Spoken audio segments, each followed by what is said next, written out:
Hello and a good Saturday night to you all here at headquarters with Alternate History Gaming and me, your humble and gracious player host, Bank60s. As always, thank you guys for being with me once again. I have such an exciting offering for you tonight. We are back with our good pal and gaming confidant and comrade, TheGrau, who is with us, joining us once again here on a Saturday night. Grau from an undisclosed location on the internet. Sir, can you hear me from where you are? I can hear you. Yes. Can you hear me? Can you hear me? I can. TheGrau is the author of the mod that we'll be using in tonight's playthrough. We're doing Scourge of War multiplayer. We're also going to show you a little bit about how to get these things set up. This is the Turning Point mod, right, Grau? This I would allow for you to expand upon about those that don't already know and haven't heard from you. What is it that this mod, the Turning Point mod, is doing? Kind of try to, Cliff's Notes that for us. Yeah, quick version is it makes basically pulls the game out of kind of like a little more arcadey way of doing it and brings it more into historical reality and historical realism. What are the different ways that you help for that to be reflected? It's kind of like a focus on a couple of particular things, which would be the small arms fire and the casualties related to small arms fire and artillery, but it's not just that either, right? No, so there's also adjustments to artillery, the amount of casualties that'll come.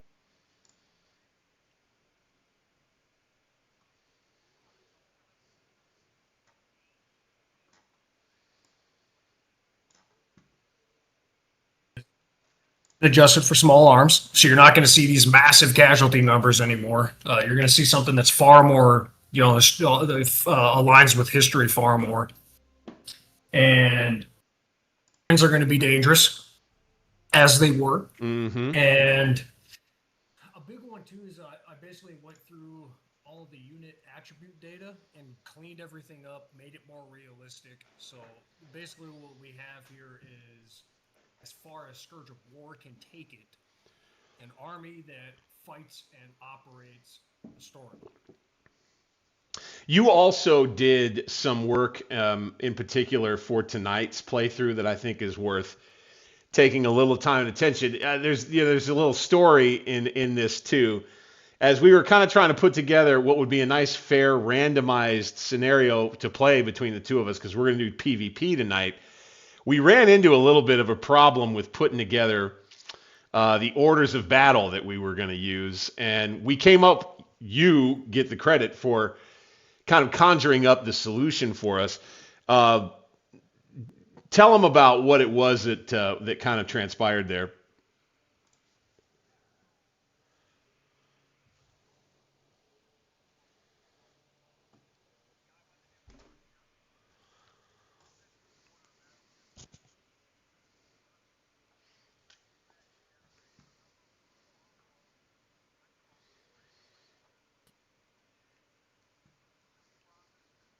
And get them converted over to the remaster. So right now we have more balance. It looks like I might have accidentally, inadvertently dropped a little bit of audio there. Tell me, I dropped your audio levels inadvertently there. I apologize for that, Grau. Kind of go back again and tell folks about we encountered a bit of a difficulty with the orders of battle and actually figuring out how we were going to come up with just kind of like a more fair and balanced engagement and scenario. Talk to folks about what it was, again, that you used. There was a special piece of kind of scenario generation software, or order of battle generation software. You mentioned a name. Somebody had actually designed that. Go back and talk about that again. Yeah, back then, back in the days before we had the remaster and even before we had Waterloo, a guy by the name of Garnier made an order of battle generator. Basically, you could generate a randomized order of battle that you could just plug right into the game and roll with it, right? Right. So I used that tool again, except I took the file that it spit out, and then I converted it to the remaster, and we're squared away. So we have a number of core to randomly select from for today's battle, and they're all generally depending on the generation of it as far as actual numbers. But generally, we're in the area of something more balanced. And it will be a nice chunky sized core that we each have tonight too, kind of between 20 and 30,000 men, right? Mm-hmm. Yep, for each. And we'll be doing a sandbox in multiplayer. I've been looking forward to this one for a little while now, guys. So let's go ahead and let's just get right on into it, shall we? Grau and I both champing at the bits to get into some gameplay back in Scourge of War Gettysburg tonight. Is indeed the night. Grau, are you ready, my man? I'm ready, man. Let's do it. Let's do this thing. For those that don't already know how to do this, I'm gonna host a multiplayer match, and right now, start from your main menu, multiplayer. Click that. If you're gonna host, you are going to create your room. I am going to do TP for Turning Point Battle 1 with a capacity of 2 for me and Grau. Now, I will tell Grau the room is up. The room is up. And now I await his arrival. The people can hear me, yes? Yes, they can now. Sweet. They can hear you now. That was when I told you I'd messed up your volume. I take it someone got... That was my fault. I had inadvertently dragged the mouse too far. That's all right. Okay, you're in. Now we go into the room. Next up this is something we covered, Grau and I, before we jumped on the stream tonight, is that where our options are aligned, and we did check that, and I have gone back in to look at what we've got. So we're going to do no couriers and Godcam on this tonight. It's going to be a core v core sandbox play. We're going to do all in 1,000 yards for line of sight on the map, and we're doing all the best uniform quality. Now we go to sandbox. That's the next thing to do, and this is where the orders of battle come in. We're going to use a special modded, generated Grau Army order of battle that Grau was kind enough to make, as he explained just a moment ago. You have the Union side on top under Major General John E. Snyder. We won't, I don't think, have to register too much investment into what the names are. The formations make plenty of sense. You have your army. You have 1, 2, 3, 4, 5, 6, 7, 8, 9, 10 core in each army. So a core v core, you might understand, and Grau's work here is to credit, would be pretty easy to come up with. Grau. So a tip of the hat to you once again, sir, for coming up with this. This is brilliant. Oh, no worries, man. Happy to help out. We're going to pick basically Snyder as the army commander, okay, in Grau Army. Grau has also come up with a randomized map for us to use. It is going to be what again, sir? That is going to be map 1308. 1308. This courtesy of the, I believe it's the NGCM randomized map mod. We did random maps 1, and it gives you hundreds of additional map selections that are all fairly generic. We go with 3 objectives. We're going to go with 1,500 points roughly per objective, 20 minutes to hold on to them and gain those points. We'll begin about 9 a.m. The game length will be 3 hours against one another, and a score limit of about 18,000 is what we'll go with. Again, 3 objectives on the map. And next is to flip a coin that I may have actually misplaced. I'm going to have to go and grab the coin again. No, there we are. I got it. There we go. All is well. Here we go. We're flipping a coin, and Grau is calling it. The winner picks whether they are Union or Confederate. Hold on. Oh, let's do this. Grau's calling heads. It is a head. So Grau picks his side, Union or Confederate. You know, I think I'm going to do Union today. Union then. All right. He will be Snyder. I will be Cheatham. And then it will randomly generate a core v core.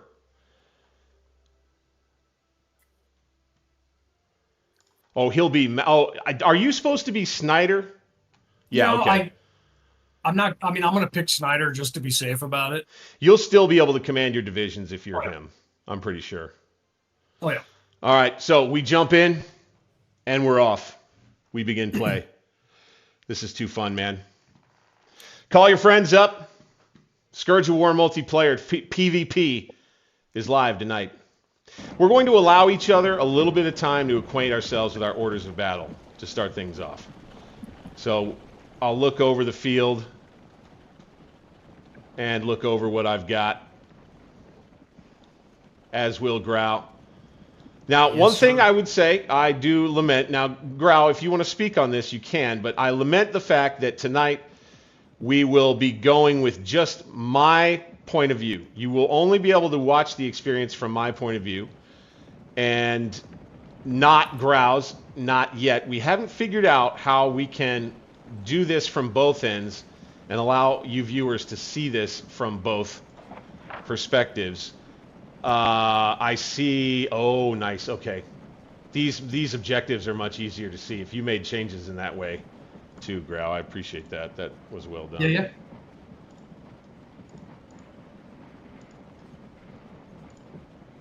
Let's see here. I'll let you know again. We're gonna let each other know when we're ready to move. So let's just take a look at where everybody is. Yeah. All right. You. Let's go. So who is...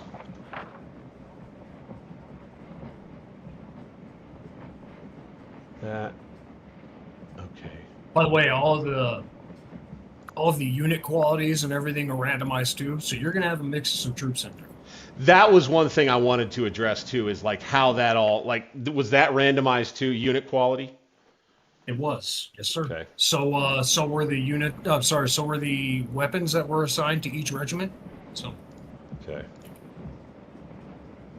And then I'm seeing kind of like the way that you've built out the OOBs, I think it's good to even say aloud too, is that a lieutenant colonel denotes a cavalry command, it seems. Oh, does it? But even a colonel does too here. Okay, got it. So, we got Hickey and Hatch. All right, excellent. So we've got about that many. Excuse me. All right, let's look at this again. Wow. Interesting setup.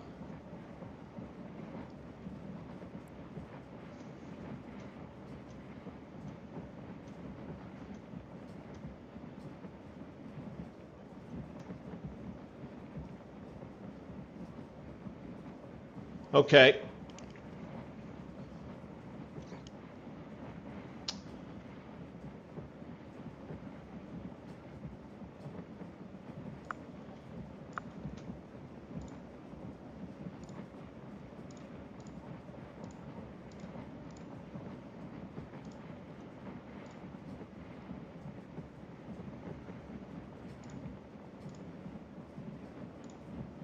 Oh.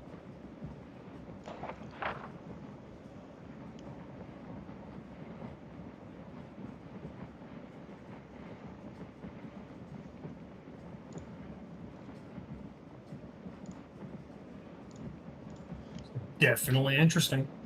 Okay. I think I'm ready enough. How you feeling? Yeah, I think I've got. Just need to check along. I think I'm ready enough. Okay. Yeah. So do I. I think I'm good. Are you ready? I'm ready. All right, and we're off at 9:04 a.m. We will begin. And we have 3 hours on the clock. Yes. 3 hours on the clock, so this will go until noon Yep. of this day.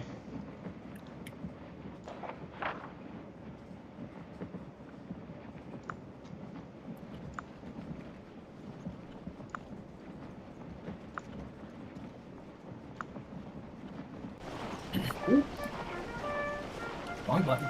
Let's light up the chat tonight, boys. Don't help anybody stream snipe. I'm kidding. Don't help me cheat. Don't help him cheat. Don't come into the chat. Don't hit me in DMs with info about him. Don't do it the other way around. We're going to keep this an honest, straight-up fight tonight. Oh, by the way, for obvious reasons, I can't see the chat tonight. Oh, you know, I almost feel bad. I feel like you should be able to see it. I do feel that way about it. I don't want to accidentally see something that you have going on. Like that somebody says, like, oh my God, it's... I mean, oh, that's most right. of I it... wanted to... Because if I have the app on my phone showing so I can see the chat, I don't want to accidentally look at the video and see what you're doing. You know what I mean? Yeah, I hear that.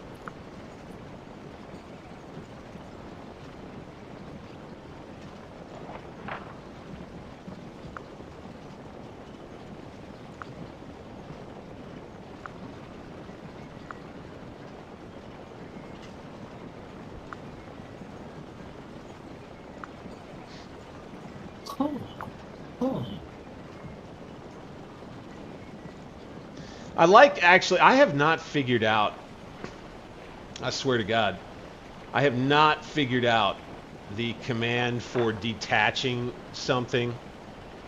Oh, Not in Scourge of War, in Grand Tactician. I have not been able to figure it out in Grand Tactician for the life of me, man. It's been ridiculous. But you've got to figure it out. It never works. Scourge of War works beautifully for detaching commands and stuff. That's one of the more useful tools I found. Oh, totally. Especially when you're trying to command like mixed divisions like we have here. Exactly.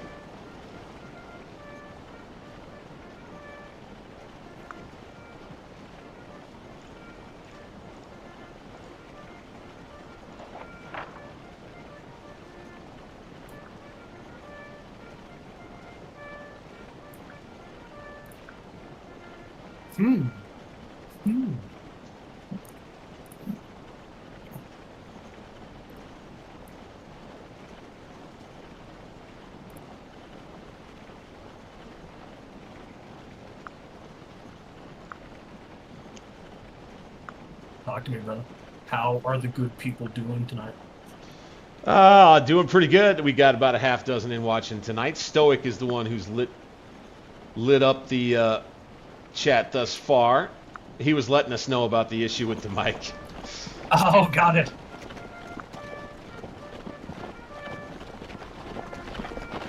Well, thanks for the heads up, man. Yeah, that was...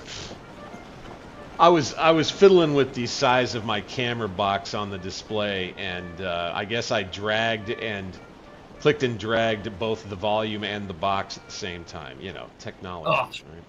Yeah, no worries. You know.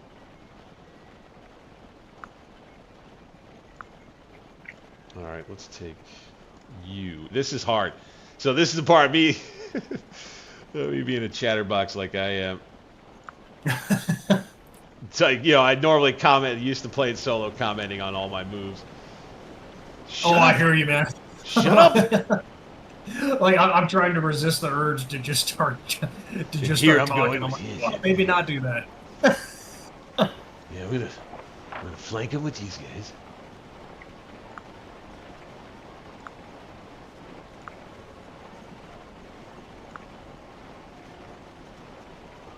I'm definitely seeing the value of them being able to see what I'm doing, though.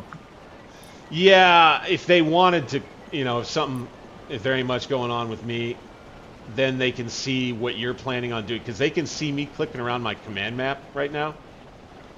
And they can see how my plan is coming together, so to speak. Yeah. A little bit. Well, we definitely need to get that figured out. So we'll have, yeah.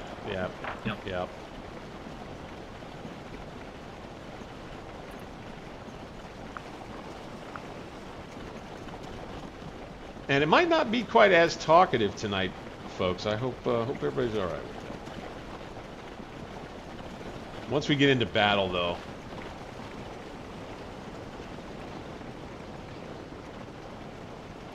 it's that March 2 battle.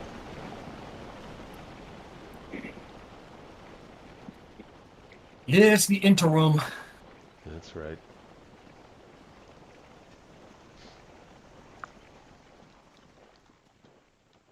Well, now that I got everything moving here, I'm going to take the opportunity to refill my water. I shall be back shortly. Yes, sir.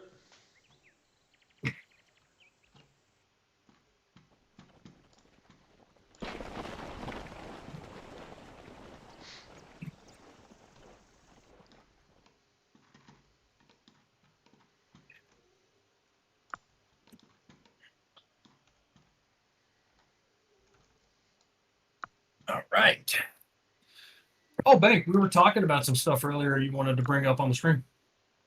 So you right now, let's just talk like so. You are a passionate, dedicated hobbyist when it comes to the black powder era in warfare and 19th century.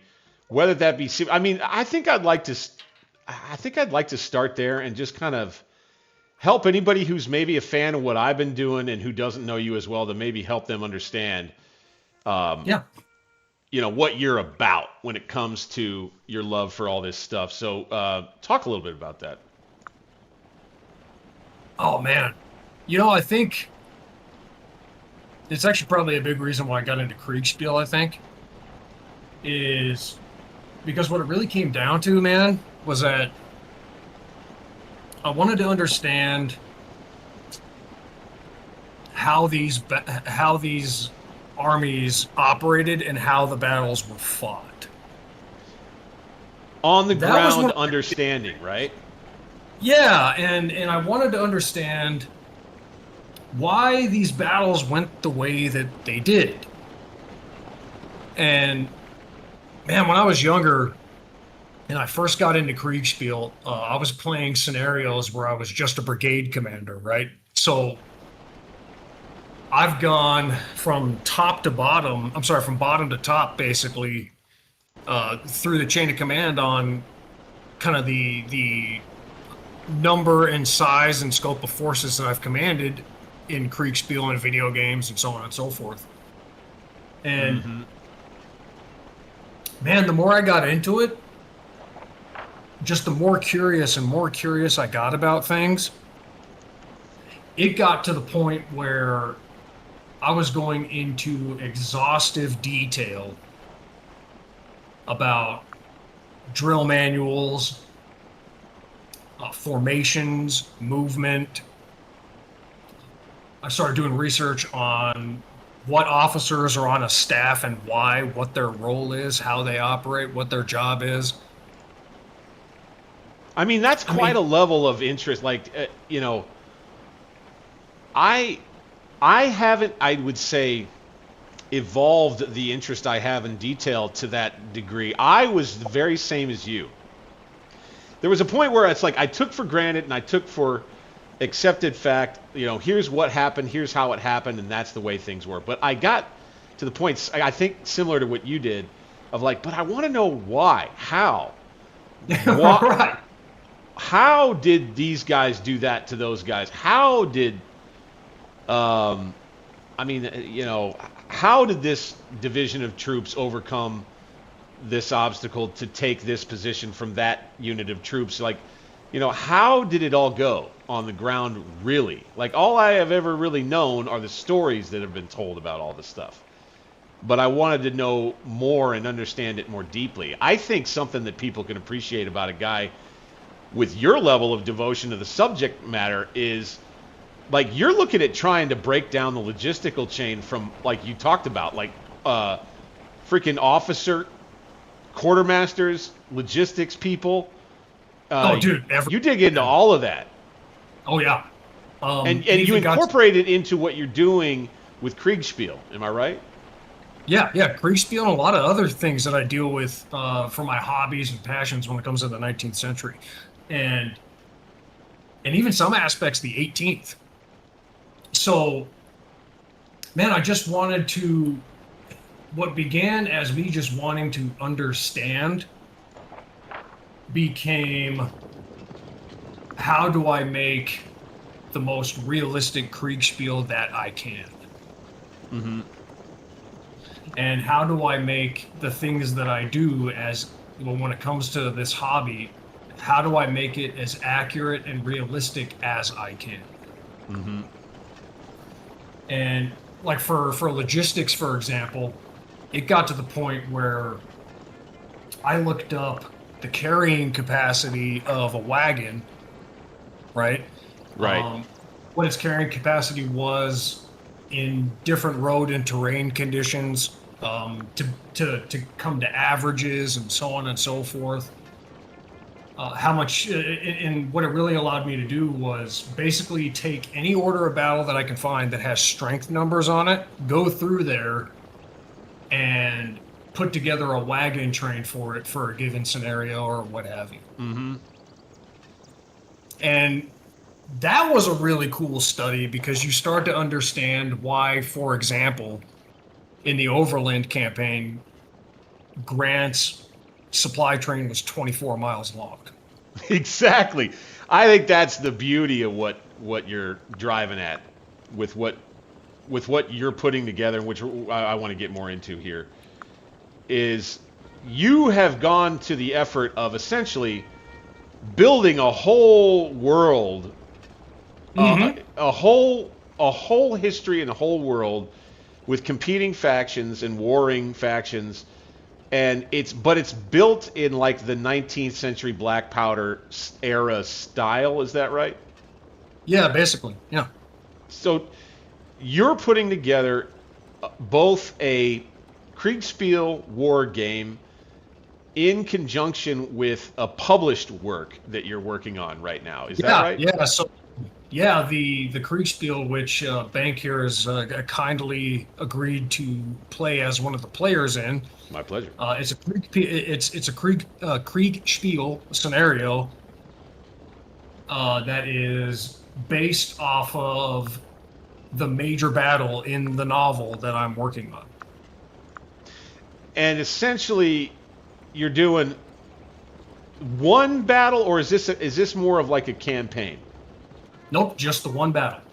And this is like the main event in the book that decides, one narrative or another, essentially. Is that right? Yeah, but basically, it's the climactic battle of that book. Now, obviously, it's gonna, I'm planning on a series, but in terms of that actual part of the story, it's the climactic major battle of that part.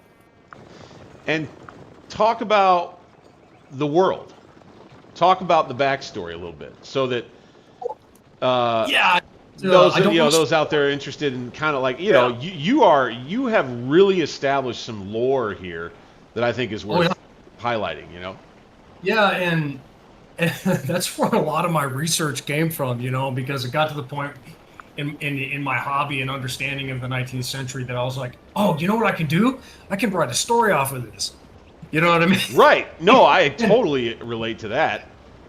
Yeah, and man, it just turned into like what began as just wanting to write a cool story that was for guys like me, right? The grognards. I hear you, brother. And it turned into just hours and hours and days and weeks of world building. And like it even got to the point where I was going through, like I was mentioning earlier, and doing ballistic equations on muskets and things like that to understand how these weapons worked and so on and so forth. I even went through and designed tactical doctrines for both sides. That's fantastic, man. I mean, that is some respectable world building right there, man. That level of detail.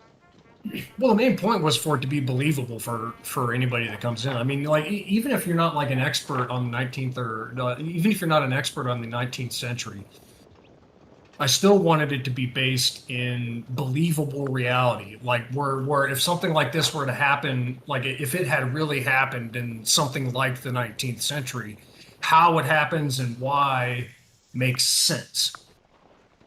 That's been very important to me in what I've been putting together here on this channel. So you and I share that desire alike. That's for sure. Well, like for example, I didn't want anything that happened in it like me personally, just because I'm an attention to detail kind of guy. I didn't want to look back on it later and go, oh, God, what? You know what I mean? Where it just doesn't make sense. You have to have that element of historical representation, plausibility. It's got to be believable. I think when you're doing any kind of world building project, it just kind of has to be believable. It can't be like, I love alternate history. I love the concept of it. I think that sometimes people take it a little bit too far, but I think when you're building your own world, you can do whatever you want. But what you've done is you've taken kind of an example of real history and just kind of built a world around it that uses stuff from actual real history. And then you kind of, right, exactly. You've gone as far as to essentially engineer certain models and pattern rifles that might have actually worked better in history. Is that too much to say about that? I know we've talked about that privately. Well, I want to save that for the novel. I don't want to give that away. Okay. All right. Very well. Right. Taking things very far as detail, though. That's to say the least. Yeah. And basically the reason why I went through all that effort is because not only did I want the world to make actual realistic sense, like it's logical and things happen because, okay, well, that's what that was like, right? Right. The other part of it too was that when the major battle happens in the story, I wanted how that battle is fought, why it's fought, and how it ends to make logical sense. And I think you also, this is something we talked about before, and it revolves around your approach to Kriegspiel, which I think is it rare now? Like, that's one thing. Like, so you have focused heavily and frankly passionately on what you consider to be kind of like a rules-based, standards-based approach to Kriegspiel. And right. Talk a little bit more again about like what that means, what the context around that is. Like, there's another school of thought when it comes to Kriegspiel, but you prefer to do things in this standardized way, and you've incorporated it into this Kriegspiel story that you're telling in relation to the battle that we're going to fight for your book. So talk to us about that. Like, you want to make sure that players of the game are going to be able to trust what's going on is kind of the big thing, right? That's a big thing, right? Matter of fact, I'll pull up a quote from the original author of 1824 Kriegspiel where we get all this, right? Mm-hmm. There's a quote from him that's relevant. Let me find it here. Oh, I remember you reading me this quote. Okay. Yeah, so... And I'll just go ahead and read it here. This is from the 1824 Kriegspiel rules, and this is what Reiswitz, so von Reiswitz, is the guy that designed it. It took him 12 years to design it, by the way. Well, yeah, that's no big surprise, not to right. me anyway. And it's partially because he worked on it until it was because he was a veteran, so he worked on it until it was representative of what he experienced. Yeah, he didn't want it to be seen as a bunch of BS by guys who are doing the real thing. So his quote here is, "We must note here that when a group of officers have decided to enter into an exercise designed by one of their own members, they must be able to trust his impartiality and knowledge of the rules. They must be able to willingly comply with whatever directions he finds necessary to give, and that what otherwise might become a painfully embarrassing business will be made easier with willing and friendly cooperation." And basically what he's getting at there is that a really kind of strict rules-based approach makes everything fair and everybody's able to trust the game and the outcome. And that is so key because, I mean, I have not that much experience in Kriegspiel, but what I can say of what I've seen with it so far, generally speaking, is that often enough what I see being done by an umpire is it's like he's already got in mind what it is that is going to happen, and anything that kind of derails that plan is let's just say is hampered or hamstrung in some way or another. Does that even make sense? Yeah, that makes sense. I mean, am I crazy when I say a thing like that about what I've seen anyway? Again, it's just what I've seen. Right, and a lot of it's subjective. It's like we were saying the last time I was on here with you. There's just multiple schools of thought when it comes to creek speed, right? Yeah. And it really depends on trying to find the best way to describe this. It really comes down to what you prefer and what you as a player or an umpire think is realistic and what's not. Yeah. Does that make sense? I think that that's right. And I think that if you've got an ump you feel like you can trust, I think that you're in good shape, generally speaking. No matter how you do it, I think would be accurate to say. I think that you got to be able to trust the ump that much more if you're going to do it the way that we're talking about right now that's kind of criticized a little bit, which is where the ump has a lot of leeway to kind of write the story of the battle, so to speak. And they may not even intend to do it. The way I looked at it, the way I always look at it, and why I don't believe in like an adversarial attitude toward umpires anymore, is because he may not even realize he's biased at all with it. I mean, it could totally be just an unconscious bias. It's kind of that's fair to say that. That's fair to say. Yeah. I mean, he may not even realize that he has like a inherent bias by looking at things a certain way. Right. Yeah, I think that's fair. The analogy that I usually use is that think of it like when we were kids, how you like in school or something like that, where you'd have a circle of people, right? Mm-hmm. And you kind of lean over to your left and tell the person to your left something, right? Mm-hmm. Well, by the time it gets all the way around the circle and back to you, it's completely different than what you said. Telephone. Right.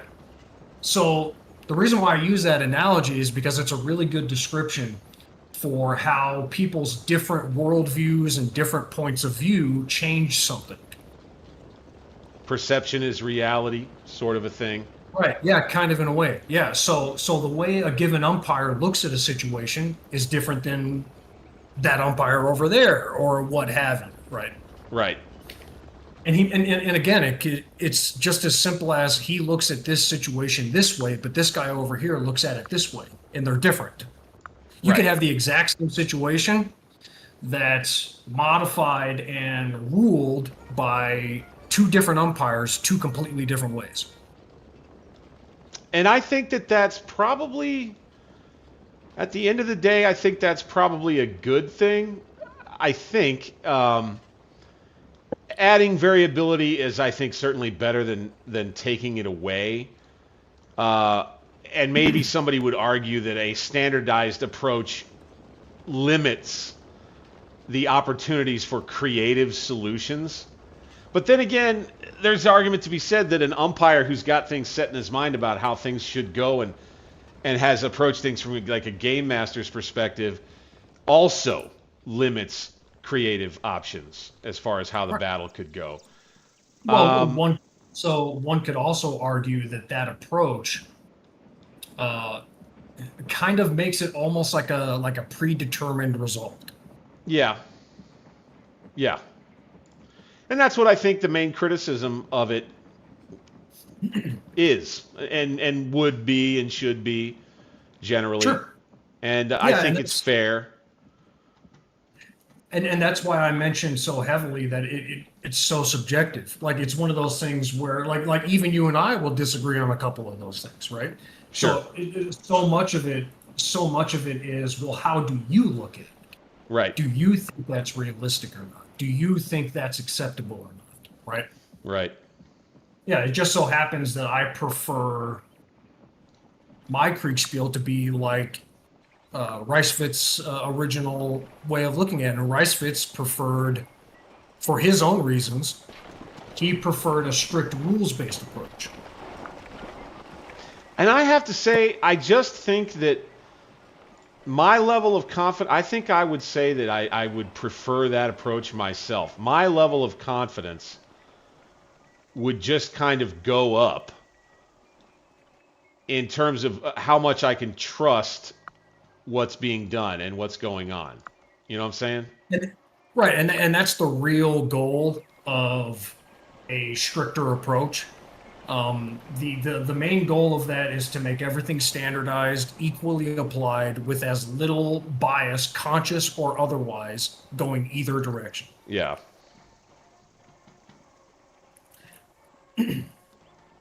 Now it'll be real interesting to see. I don't know how far you are away from making any announcements about when this battle is going to take shape and get on to Tabletop Simulator and happen. But I think it'll be interesting to see are there any expectations you have about how this rules-based approach may play out when we actually start giving orders and doing things? Well, I think it'll play out to be, because I have really comprehensive rules that I've designed, right? Yeah. That I've been working on for a few years now. And I think, and my goal is to have a realistic representation, though it takes more grunt work and more detail on my side that the players won't experience. But my hope is a representative reality, as far as my understanding is, of what a battle in this universe of the story, that's something akin to the 19th century like that, what that would be like. I'm excited to see. And there's a lot of parts and pieces to what you're doing. I know. There's the book, so how is it you're juggling all of that? Right? I schedule it all. Yeah. What are you so you're doing a book, you're writing, you're doing world building, you've conjured up these orders of battle. You still yet to assign I think all of them to players yet. You've got multiple irons in the fire on all of this. I got to say that's pretty impressive. Well, I schedule everything, so I have a daily schedule. Yeah. Right. So, so like on a given work day, I'll work my 8 hours on the day job. And then after that, I'll have, such and such amount of time to work on the book. And then after that, I have such and such amount of time to work on my rules and the game and so on and so forth. And then after that, I've got free time before bed. So I have everything like really kind of strictly regimented. Nice. Budgeting your time well is... I certainly hope so. Well, it's a key skill. I certainly hope so, man. Oh, looks like we've run into each other here. We've got cavalry within sight.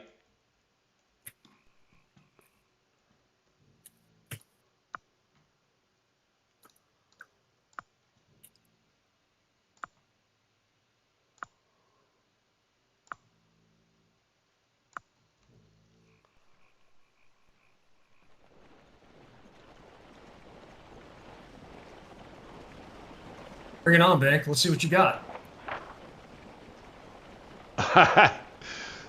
He's ready. He's ready. Holy shit, he's ready.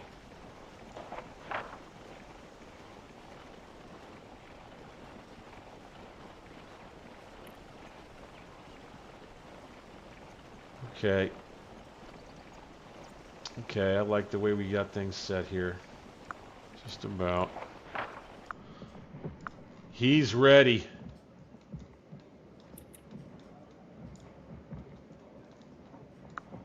Here we go. You know, these kind of random orders of battle make it interesting. Oh, I agree, 100%. I don't quite know what I'm working with, you know. I don't quite know what I'm dealing with on the other side either. So Yeah, and I like that. I like that. I do. It doesn't hurt. And kind of like the randomized conditions on the random map, I'm just looking at it and going, you know, we got an actual fight here. Like it's not some kind of strict, rigid order of events, you know? Correct. I was actually, you know, now that we're talking about a thing like that, I wasn't sure whether we should do a more of a set piece engagement, core v core, where you're holding ground and I'm attacking, or vice versa. I was thinking for a minute that it might be better for us to do a thing like that, but this is working out.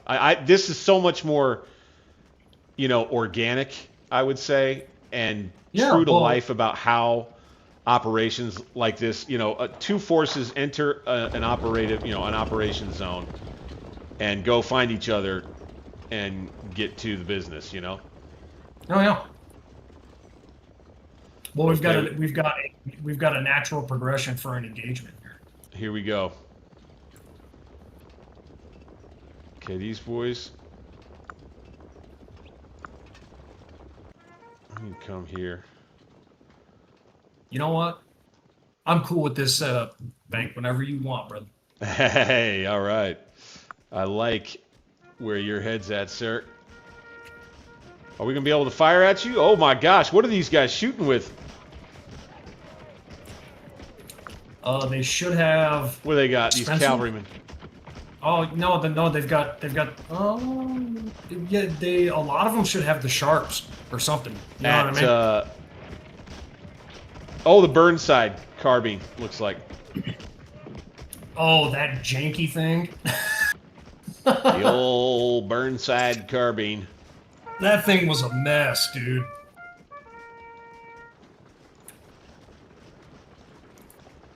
Shot out to, what, about 300 yards, I think it was?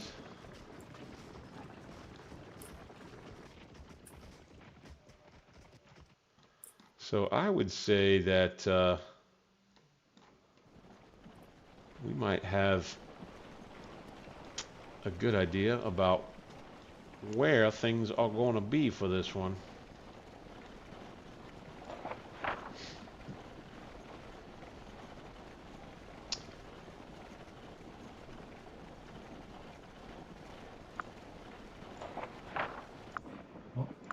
Let's make sure we've got this. Okay, good.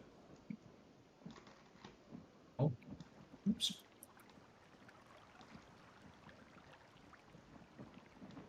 Bingo. Fantastic.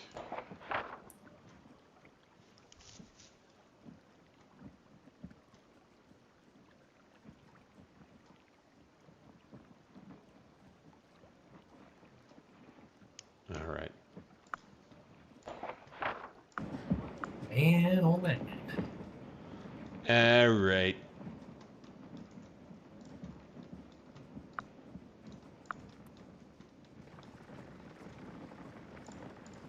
Start getting busy. Oh, I do a house rule. I don't turn off trees. You know that. Oh. Sometimes I do just so I can see what's going on underneath. Yeah. That's so mostly for placing units. I do not.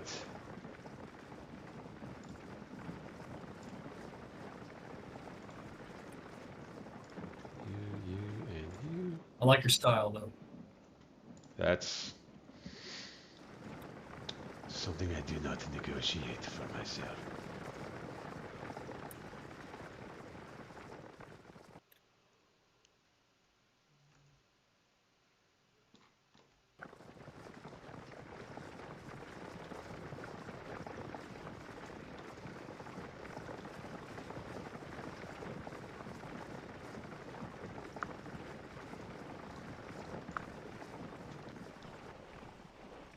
Man, these are way bigger regiments than I'm used to.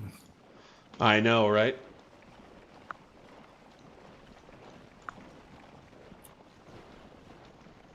Like, I'm used to, like, by the time you get to Gettysburg, you got, like, 200s and 300s, you know? Exactly. I was going to say that this is one where I think we're going to have pretty good staying power with both of our corps here.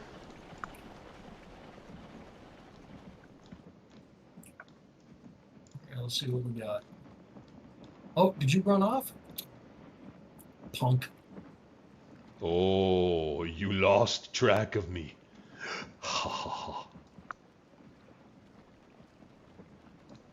Man, I'm really glad we have these map symbols. Yeah, I would agree with that.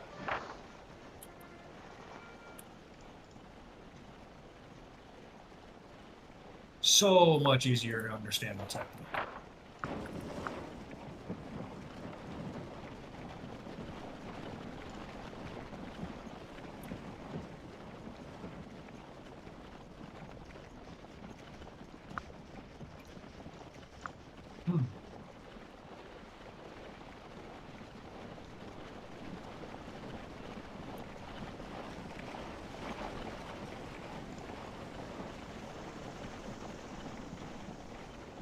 You know, the one thing that I wish, one of the things with cavalry and Scourge of War that I wish they would do.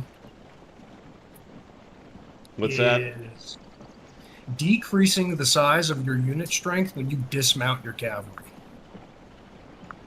You know what? That's a good point. I think that's fair to say. That is something that I've not seen anybody really do. I haven't seen Scourge do it. I haven't seen Grand Tactician do it. Nobody seems to address that, really. Well, it's going to be addressed in my rules. Damn straight. Well, see, that's where I would credit too. I think that's where Kriegspiel helps you. Well, you know, for anybody that's curious on what those numbers would actually end up being, it's 1 in 4 men is holding a horse. So that's you right. So you lose a quarter of your strength when you dismount a cavalry.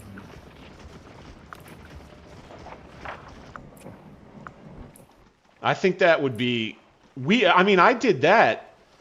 Shoot, get me thinking about my old gaming days. Back when I was still doing tabletop with Fire and Fury. Oh, yeah. Oh, God, those are great rules. Great rules. I remember Fire and Fury. Another good one I used that I used to play was Shaco 2. I had not ever played those rules before, but always a respect to Shaco and Shako players. Like you're talking about back the Zulu fighting the British, right? No, so Shaco 2 was a set of Napoleonic rules. I forget the guy's name. God, they were such great rules. Like there was a mechanic where some of your units you wouldn't really have access to in the beginning per se, because you had to mark them as the reserve and you'd have to activate them. Mm-hmm.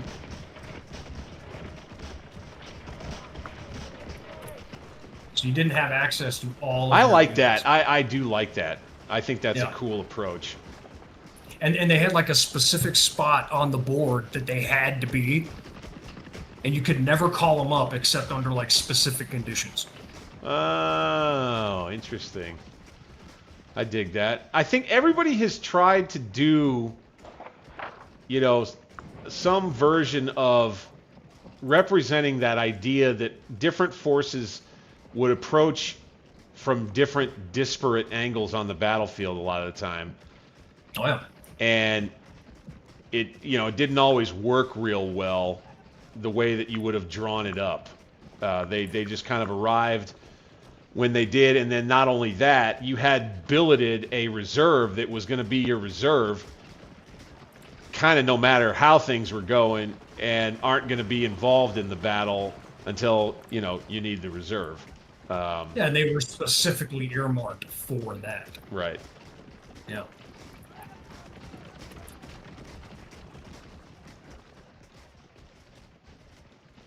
Got a cavalry battle underway.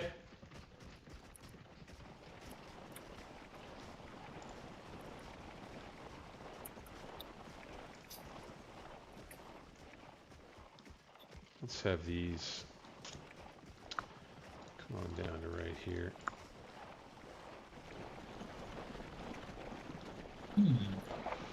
Let's have these come on down. Put a little pressure on over here. Bring it on, son. Put a little pressure on over here.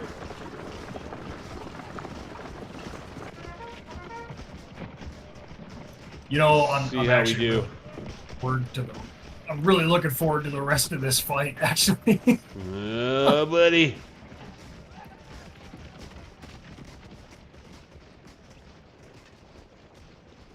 Let's see how Banks stacks up against good old Grau, shall we? Shall we? Shall we? I'll say it the other way around, too. I wonder how old man Grau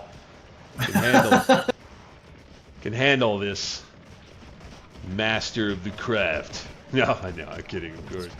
I just get lucky most of the time. Hey, man, don't... I just get lucky most of the time. Most of the time, I'm just getting lucky. Don't discredit yourself, man. You're probably better than you think you are. Yeah, well, I've been beaten enough times to know you can't win them all. No. You can't win them all when you're playing against guys that know what they're doing.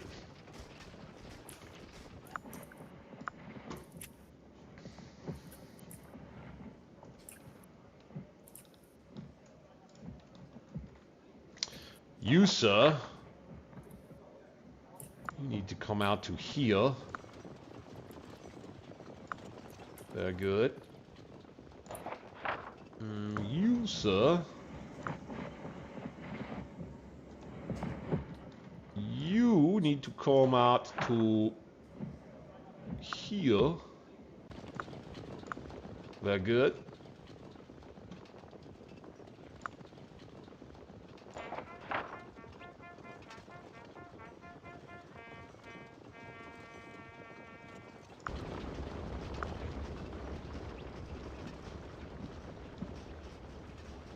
Oh, ho, ho, ho. You are riding off to the rear there. What are you doing? Here he goes. It's just gonna... What are you doing? Are you being clever? Am I? I don't know. I fear you're being clever.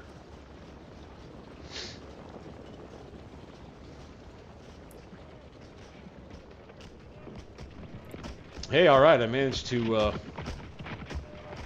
win the day over here on this left side. Okay, okay. Oh! That appears to be a brigade moving there. Where? You don't know what you're talking about.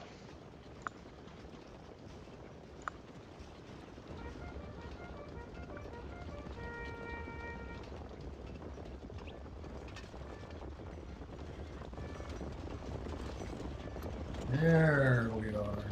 I see what you're about. It's cool. I got it. See this? You see this shit? You see this shit? Really? I got you now, brother. Are you seeing this shit?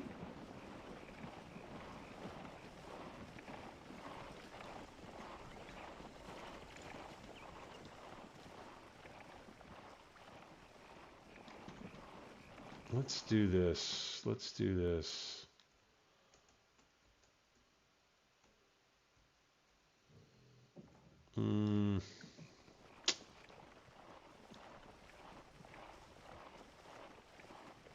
Let's have these boys get set up right there.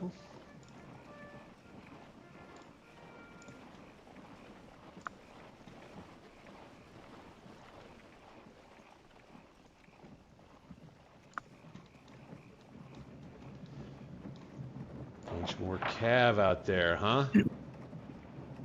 Oh, man. I see what you're about. It's cool. It's cool. It's cool? Are we cool? You do you, man. You know what? I'm going to do me. I'm going to do me, okay? I don't need any influences, outside influences. I'm going to do me. I'm going to do me. Wonderful me. Ah, shit. Go there, please, and thank you. These boys. How about y'all come on out here?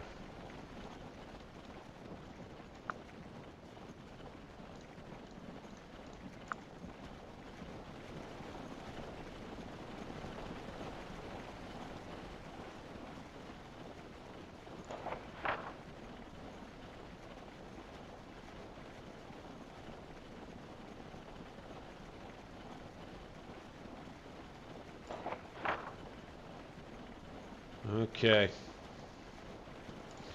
Okay. I like the way these things are looking here. I do. All right, then. Then I do. By all means, so. I like the way these things are looking here. You know, something I know I mentioned to you at one point after we got off on last stream is that the mod kind of... It was the first time I'd ever actually like seen the mod in action, right? In a setting beyond my own gameplay. Yeah. And I'm pleasantly surprised with how much it feels like a Civil War battle. Yeah, I agree. I think it's coming together nicely, is how I would put it. And I think we're working the mod, and it's working good. We know what's... I think I know what I got in front of me here. You've got the main hold objective, while I am able to hold sway over the other two. And we'll have a battle for McAlpin Hill, most likely. Well, you've beat me to the other two, so... Yeah, well, that will earn me only so many points. All right, let's do that. Let's do that.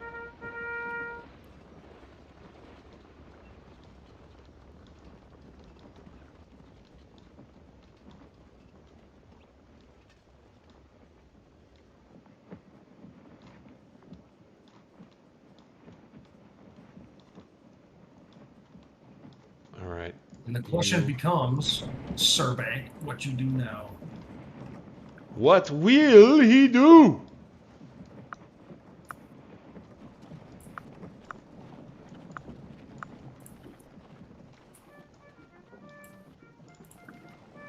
I have ideas. And by all means, chat, tell him stuff, because I can't see any of it.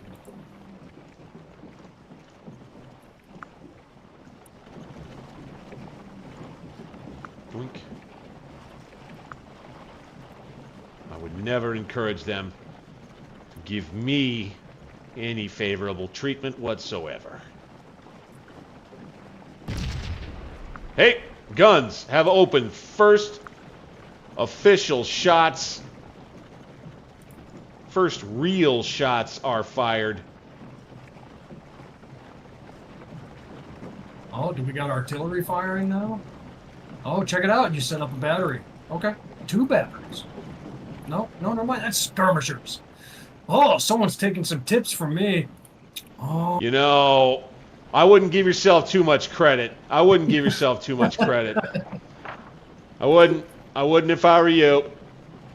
I'm just yanking your chain. I wouldn't give yourself that much credit. It's only like half from your tips. Like, you know, like half. Just half. It's like 47% based on your influence, I would say. Nah, I mean, I see you're not following any of my advice. Sheesh. Sheesh. This guy, man. Golly.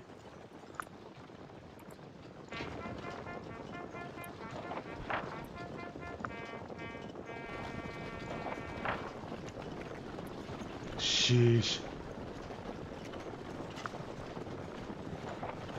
All right. How many victory points do I have? Okay, yay, I've got that many. Whoa, you got a lot of troops up on that hill there, man. Yeah, but how many is the question? Yeah, you got some troops up there. Yeah, but you knew that. I figured you would. I mean, that's where I would put some damn troops. That's just, that's I know it sounds crazy, but I mean, high maybe. ground. It's high ground. Maybe it's such an unknown concept. Yeah, I mean, I don't know y'all you want to take that high ground usually, right? Normally.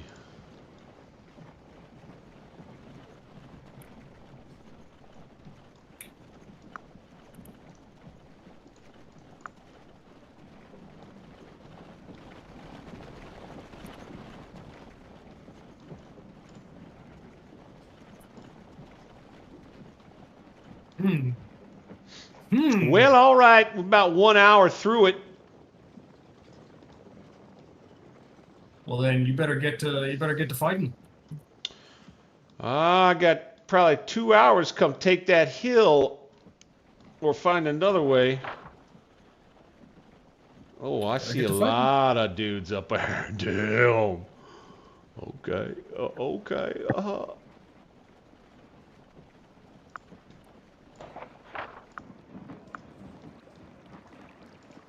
You are invited.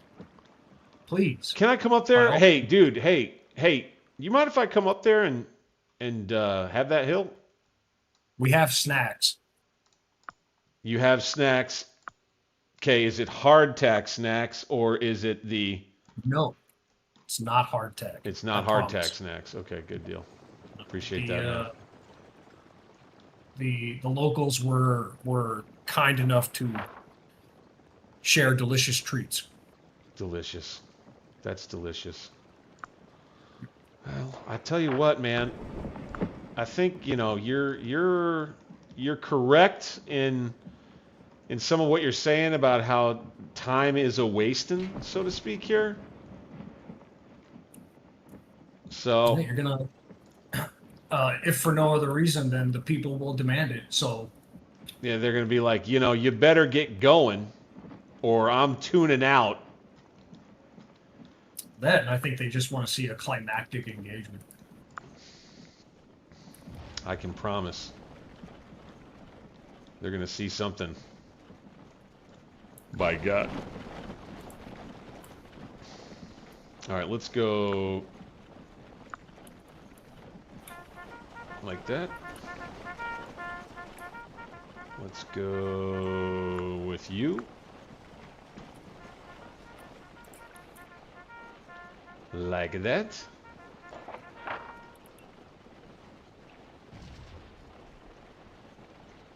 It begins. Is it?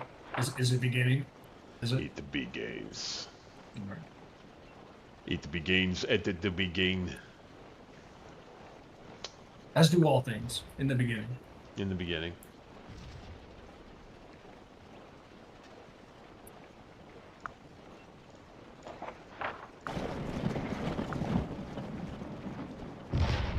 There we go.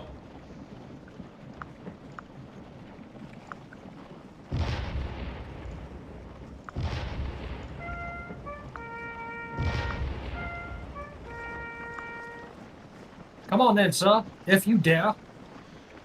If you dare there.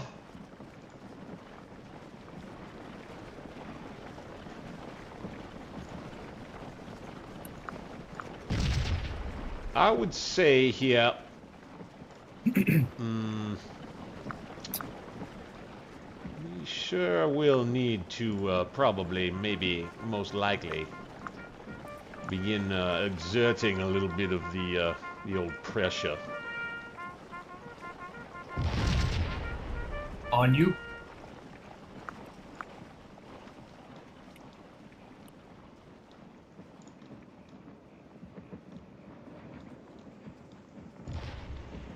All right.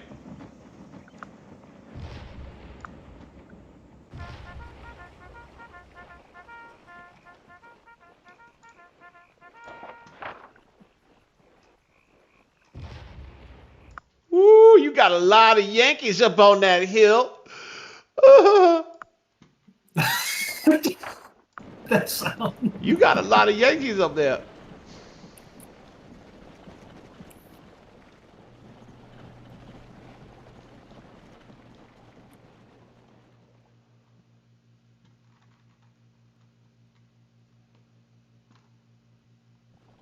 Here we come forward.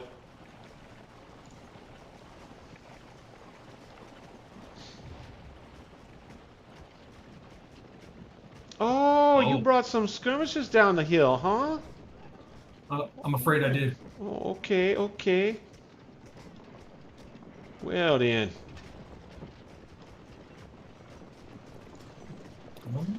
Since we got our picket line already set. Trying to, what you working on with that cavalry unit there, bud? Don't you worry about it. Don't you worry about it. It will be no issue. It will be no issue for you whatsoever until the time is right. Okay. Then I'll be waiting for when the time is right. Then you're gonna, then you're really gonna be sorry. Oh, okay. Then you're really gonna be in tough, dire straits. Yeah, I'm just sitting here waiting with bated breath. You wait a little longer. Here goes. A little more fighting. 55th Cavalry. Crosswhite's Brigade Hatch's division. It's moved itself up into a good firing position up. You know, the command and control stuff we were dealing with in some of the historical ones, it doesn't seem to be a problem in Sandbox.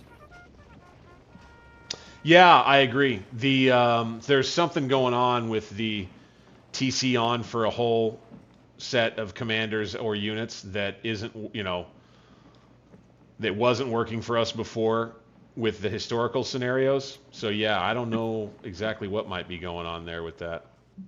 Well, I wonder if it's just because of the structure of the historical scenarios, it just makes it a pain. Maybe. Maybe, yeah, it's written. It's kind of written in that way to the historical scenarios, possibly. Well, part of it might be too that it's kind of like line of sight in Sandbox, where you start right in front of each other. Yeah. But whereas here we had a chance to actually exercise some command and control without worrying about it too much. Yeah, I think that is also true. I think that part of what we were also able to, like what we would have done, I think, in the case where we had that complication with the historical scenario set up, is that that time allowance for each of us would have been a little bit longer, basically. Yeah. Well, Dad, we've had some time to get some orders into our units and actually move things around in a controlled way. Like Right. It's not like we're being dropped into a historical scenario and go, huh, joke's on you, no TC. You know Right. what I mean?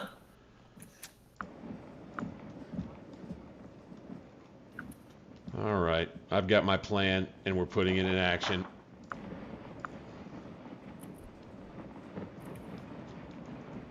I don't know, Chad. Is he going to beat me? I got my plan. And we're putting it in action.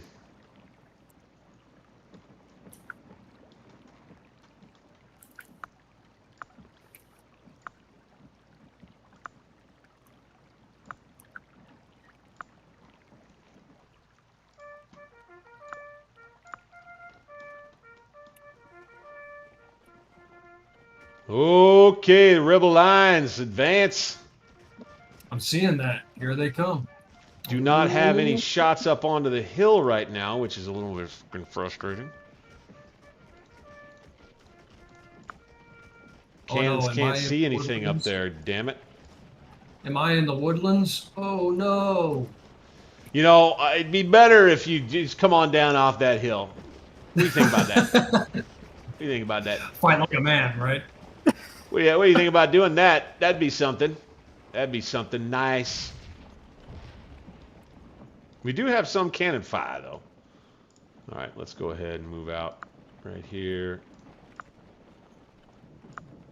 Is that a stone wall? Are you on a stone wall? Uh-huh. That's just unacceptable. Can't have that. Can't have. No.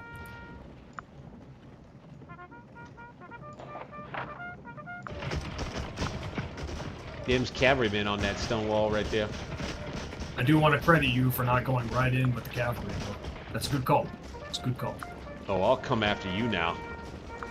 You want some? I mean, I guess if you want it.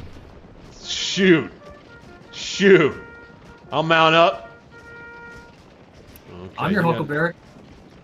He doesn't really want it over there. He thought about it. He thought twice about it. I'm a Huckleberry. I'm a Huckleberry. All right. Here we go, boys and girls.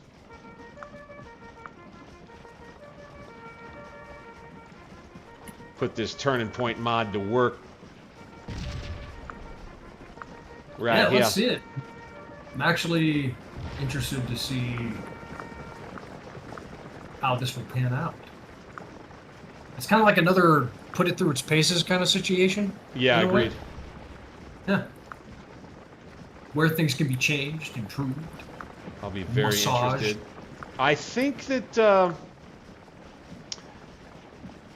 it'll be really interesting to see how this goes with the changes that you've made, again, to rifle fire and things. It'll be useful.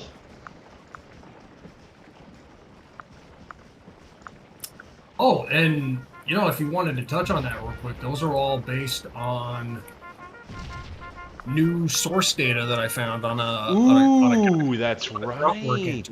Yeah. You had, like, as recently as, like, today? Am I right about that?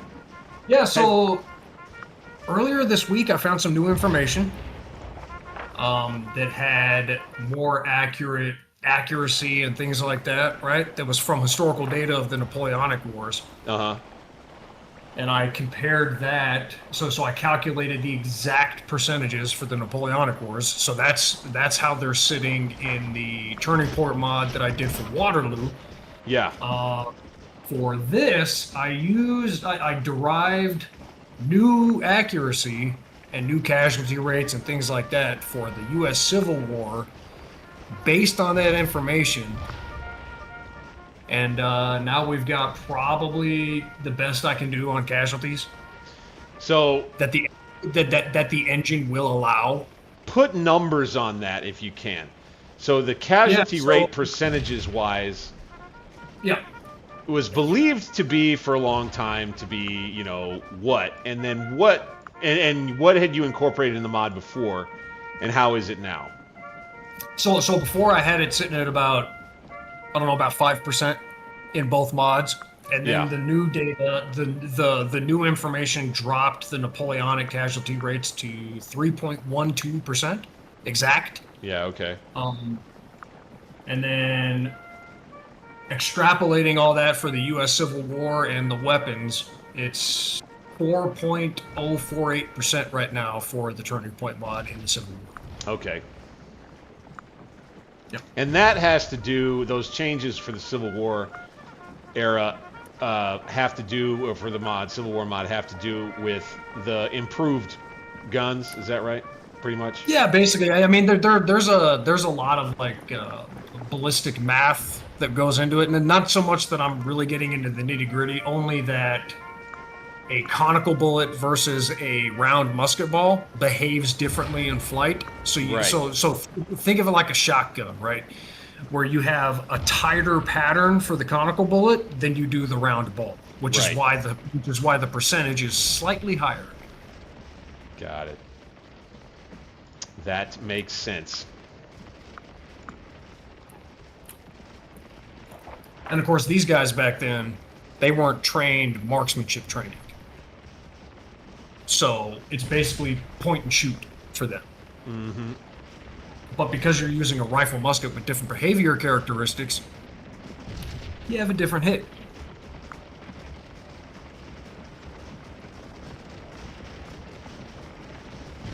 It would be a long-winded explanation, and I don't want to bore anyone. Yeah, there's a lot of numbers, a lot of data crunching, I think.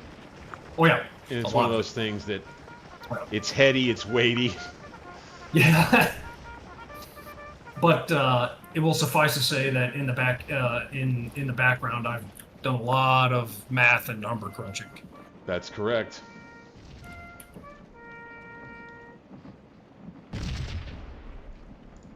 All right, excellent. Oh, those Confederate infantry keep getting closer. Well, eventually they will be within shooting distance. I'm afraid so. It's going to happen. That is how this is going to work.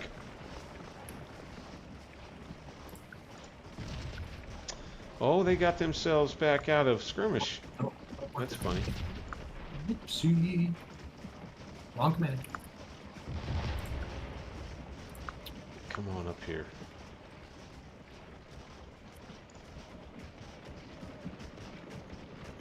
You're gonna have to come on up that hill, huh? Sheesh. I believe I'm going to force you to attack the hill. All right.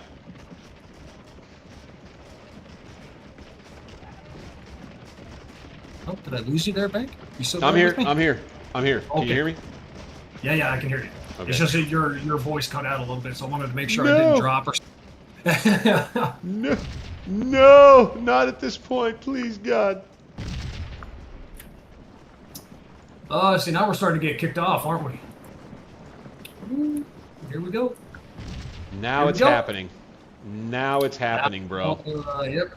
Now the metal is going to meet the meat. Time. It's time.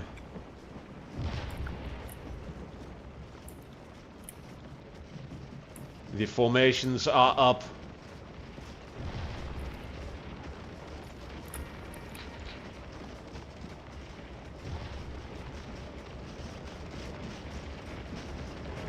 Here we Keep go. on shooting from over here, I think.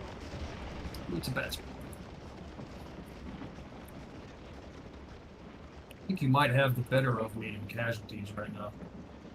By slight, yeah. Not by much, though. Yeah. We're still in like super light casualty territory right now. Yeah, it's only like 90 guys, but you know what I mean? Super light casualties right now. We ain't even begun yet, man. Nope. I'd say nope. Okay, you boys. Oh, you definitely you kicked out the 2nd Cavalry there, though. Well, you're damn right. That was the plan.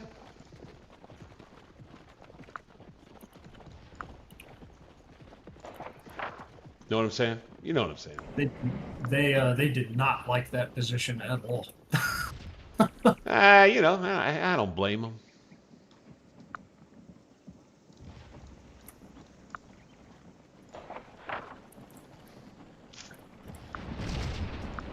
Okay. Say we continue picking away at this thing here.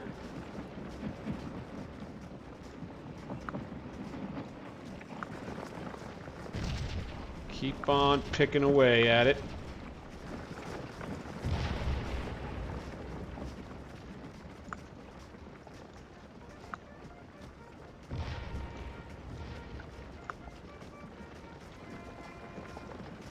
Oh, don't you dare. There you go.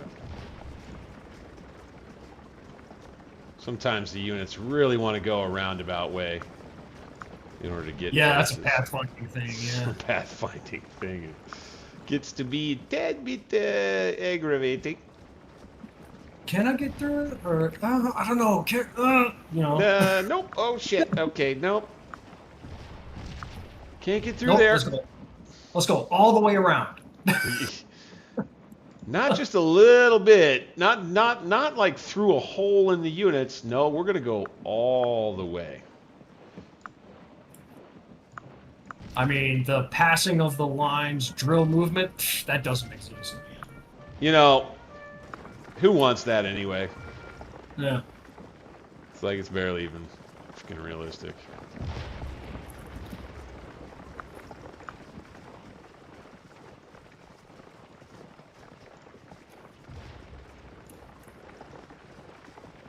Okay.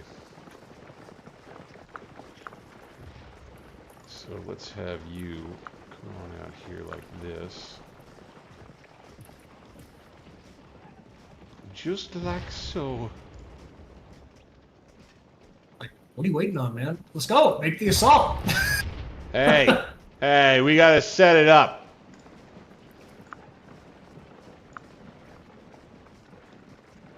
Look, you're right. Time is not our friend, okay? I'm mostly just giving you crap. Are you? I hadn't noticed.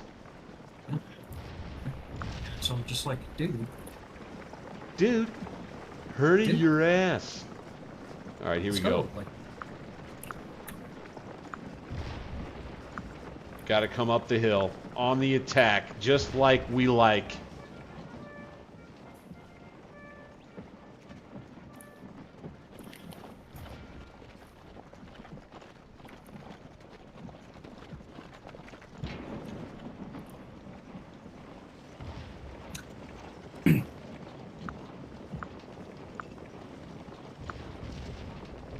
Here we go. are we going? We're going. Okay. It's happening. Like, I had time to have breakfast up here, man. Shut up. I mean, it is breakfast time, so you're welcome. You know what? I appreciate you. You know, I'm just trying to help, man. Guys got to eat breakfast. You're a pal, man. Here to help.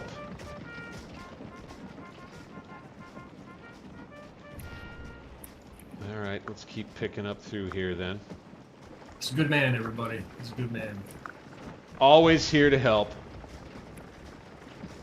No matter what you think, it is a helpful attitude that I possess.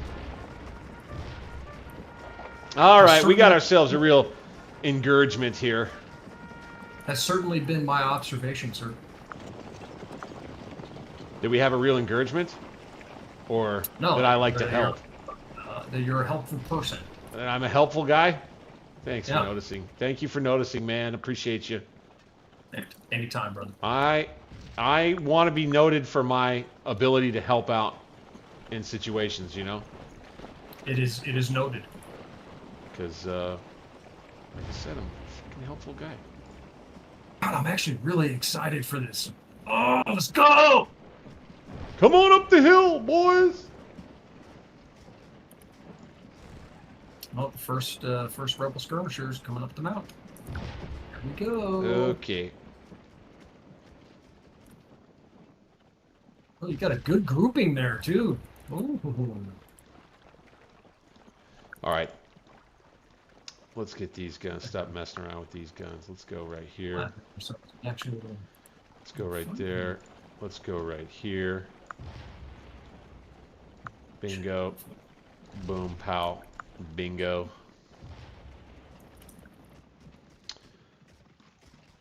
Are we shooting? We are not. Are we shooting here? Yes. Yes. Good. Good. Okay, we'll put these right here. Boom, boom, boom, pow. Okay, let's go. Do it. All right, man. Now battle is becoming hot and heavy. It's happening, is it? It's happening now. Good. Good. It's happening now. God, what a hill. This is going to be a real task. Like if you go ground level with the camera and you look up that mount, you're like, I know. It's like, you imagine really being there trying to take that thing, man? I Hey, are you sure about this one, sir? was like, I don't know about this one, boss. You say you want us to take that mountain, right? Okay. Like, all right then, man. Whatever you say. It's probably it's probably how they felt about the round top. Yeah. It's like, my guy, are you sure? Like, maybe not. Maybe we could not.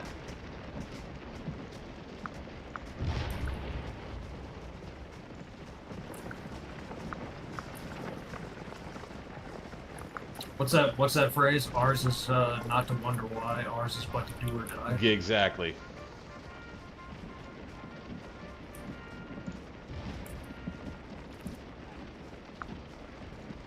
Here we go.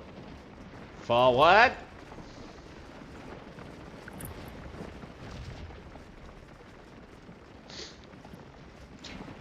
No way to hit you with our artillery with a whole lot of effectiveness up in those thick woods. I feel like it's not fair that you did that, thick woods camper. It's almost like it was by design. It's almost like you meant to do that.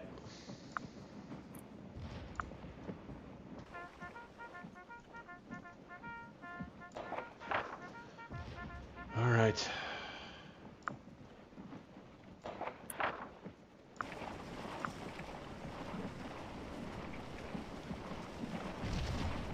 Come on, boys.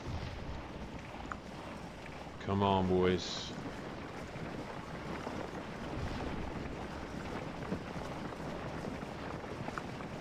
All right, now, you.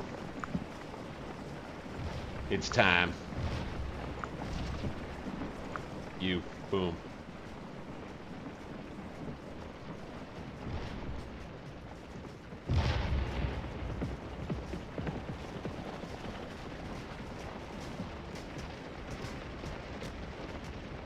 All right, engagement along the line.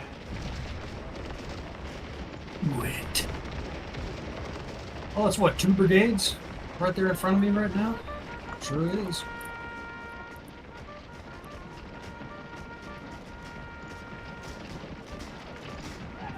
I really appreciate that you're using a long skirmish line. You know what? That was in honor of you to a degree there, my man.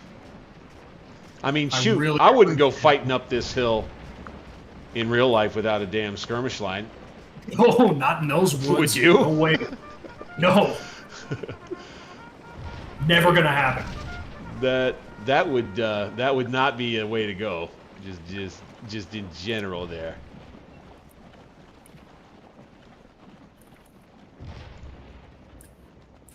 Never gonna happen, man. I'm like, nah, I'm going up there without skirmishers. Like, are you dumb? You know what I mean? You must like getting your guys killed. You know, it's like just kind of a thing like that. It was maybe a bad call. Just saying.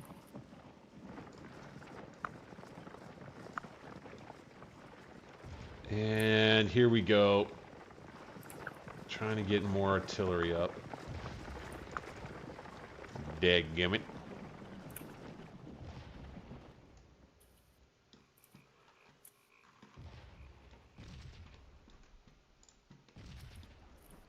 All right, let's have these boys do that.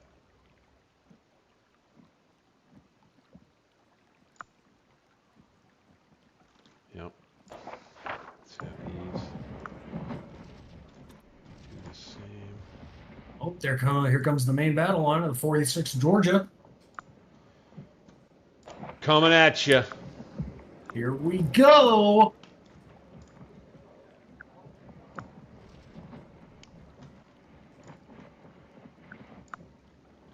I believe it's time to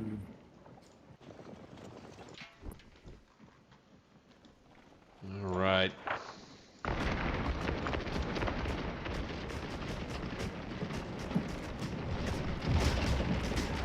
I'm more curious about how my own artillery are even able to see out of the woods.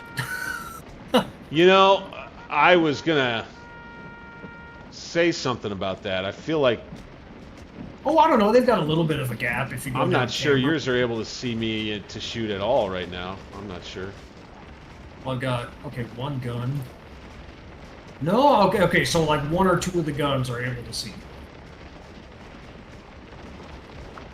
Yeah, three of the guns right there are able to see. Well, so, okay, all right. Okay, yeah, I'm able to shoot up at you from over here. Okay. You just got to be a little closer, I think. How about here? Yep. All right, well, if my guns can hit you and you can't hit me as well. Uh-oh. That could be bad. Oh my god.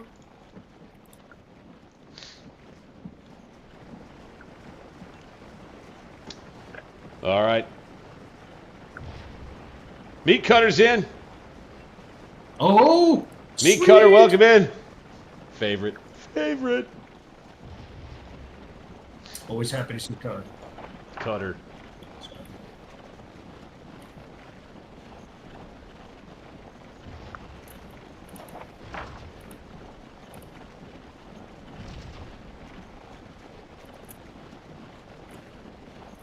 All right.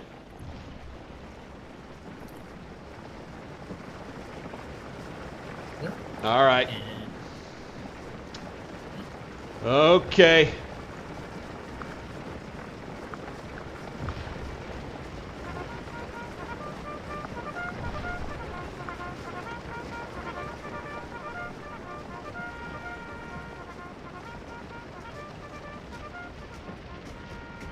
Here we go.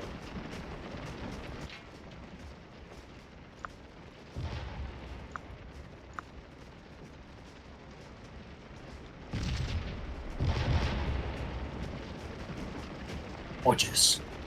I really like your skirmish line, man. Like, I know I mentioned it, but I'm sitting there going, oh man, it's You're perfect. tickled. You're tickled.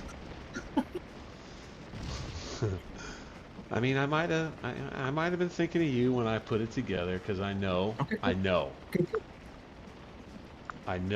Well, how much you like a good advance, a good organized skirmish line in front of the main advance. Well, it is how you would do it.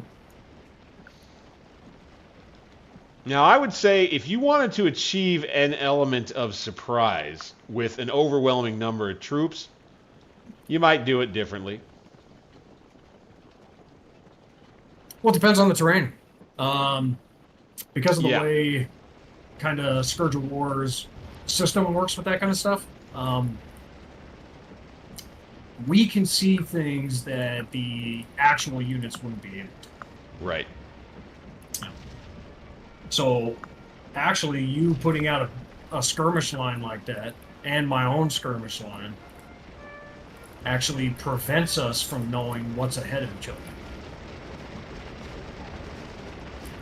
A little bit of that limited intel. You sure have. Okay, I see. I'm looking at what you got on the hillside here. Oh, those look like some mean positions.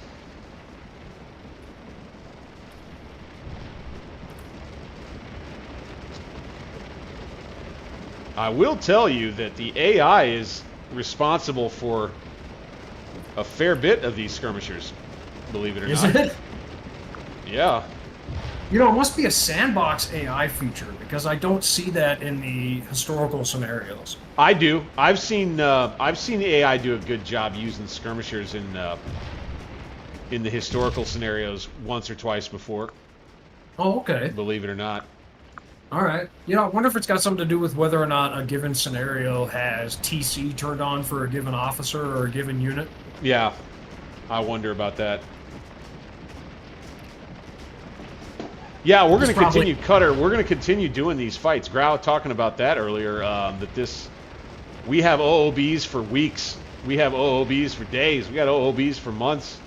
We got battlefields for months now. I mean, you know, we'll be able to do this quite a bit. Well, and I'm looking forward to it. Like, now that we're kind of working sandbox system out, whew.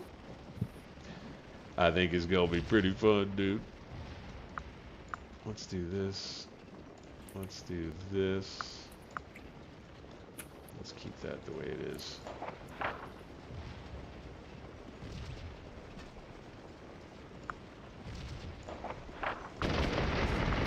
It's got some movements going on back there. Ooh. Yeah, that's definitely a concentration of a full division right there. Show is. Show is. Here, let's retreat with these guys. Oh, look at Show that. is. Kind of what I figured you was gonna do, son. Oh, spotted you. It's too late now. He says, well ahead of time.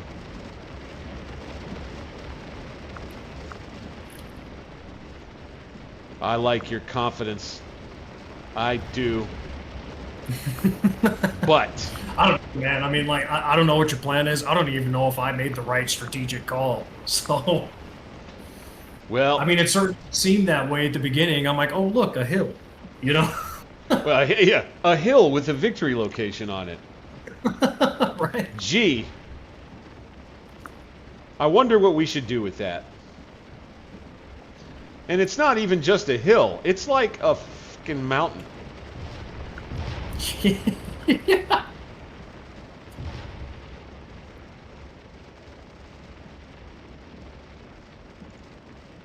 Oh, the TC off everybody command doesn't work. Uh-oh. Uh-oh.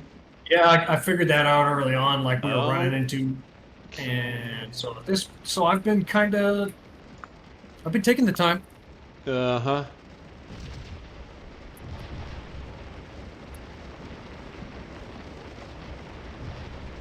Oh man, this is going to be a tough position to take. It just is. I'll have to probably just try and push you off of it. Oh, yeah, so that's one division, two divisions. I see what you're doing. Okay. Oh my gosh, cold coffee. Shit. Dude, it's like freaking it was room temperature and worse. Oh my lord. Oh, gross. Oh. The worst. Just the worst. Oh no. Coffee. Do you like speaking of that, do you like those freaking frozen coffees? I don't, man. I just can't. I kind of don't. But I've had one or two that are kind of like of the sweet variety that have got like chocolatey, caramely stuff in them, and I'm like, okay, all right, I guess I get it. They're tasty, but if it's just one of those that's like just coffee, ugh, not the same. Can't do. I don't understand. I mean, now again, I mean, it's because I just don't like cold coffee, and because I don't like cold coffee, someone in my position often wonders, why do people like cold coffee? Yeah, same. Yeah, right. Like, just some cold coffee. No thanks. No thanks. Just some cold ass coffee. I'll skip that. I'm gonna need it to have some caramel or some chocolate in it. Thank you very much. Oh man, you are coming hard on that flank right there. Woo! Oh yeah. Oh yeah. Hello. We're here. We're here.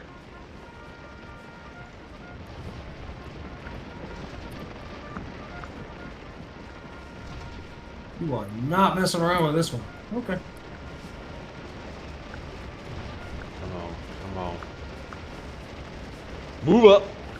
Move on up, boys, up the hill.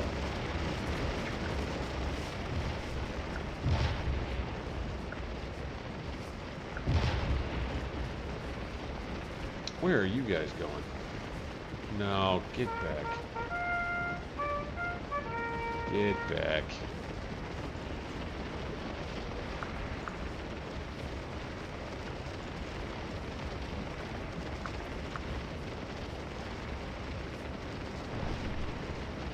Ooh, baby.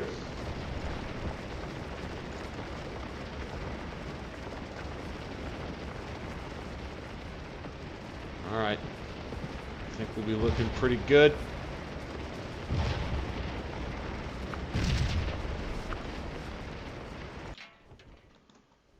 Excellent. I think it's nice that you're not running your units all around the battlefield, too. You know, yeah, that is tempting to do sometimes, but also stupid to do.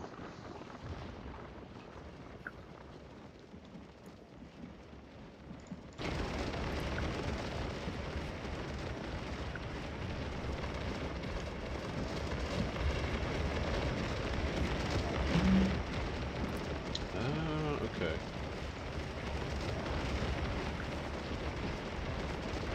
Okay. We're gonna take these boys. Come on. And you know, that's a lesson I think in proper tactics to a degree is you don't want to be running your troops around everywhere, especially now that I've got this monumental hill to try to fight up. You know, yeah, you try and force that. Yeah, you try and force that. You're just going to tire them out. Right. Using the thinker. Trying to use my brains. See, I told you were better than you thought you were. I try, you know, I sell myself short sometimes, dude. I can't help it.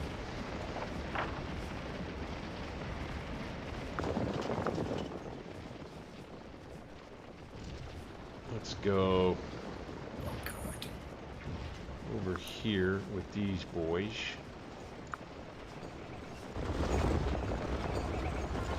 Oh no. And the cavalry are running. Do you hear them? Do you hear them? I see them, actually. Do you hear and see?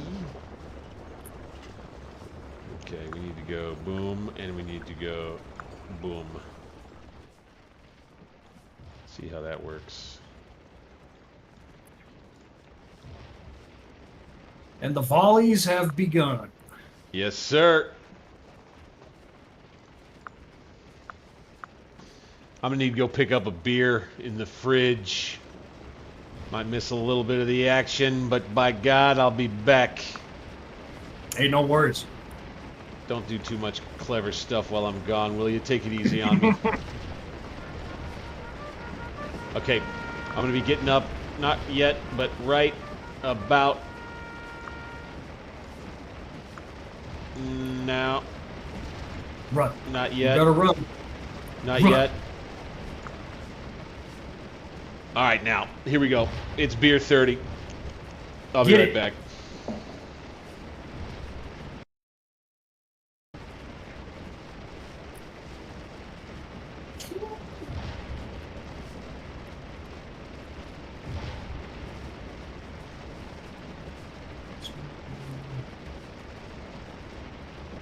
Oh, you guys, that's why.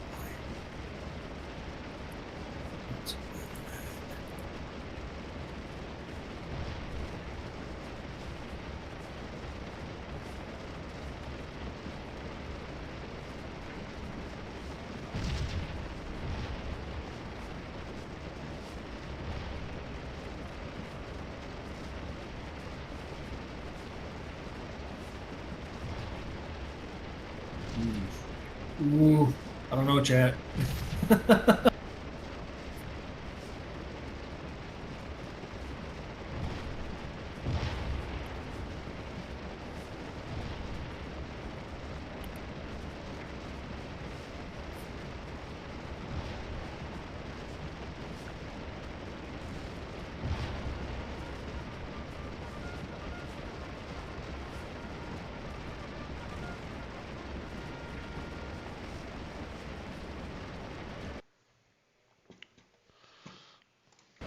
Was that a tinge of doubt I was hearing from our man across the way? On the flank? Chat, give him some encouragement.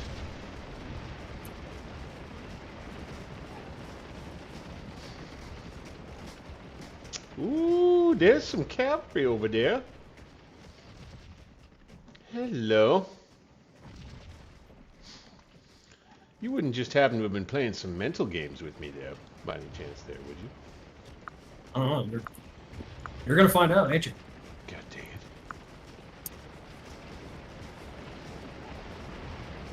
Oh, yeah, there we go. That's a volley. Yes! You and your mental games. Was it a mental game? I don't know. You and your mental games. You feign weakness where you are strong. I must be Sun Tzu. You bastard. Exactly. It's a rule written by Sun Tzu. You know of it. There it is. Yep, there it is. I'm Sun Tzu. I mean, you might be as smart as him. I don't know.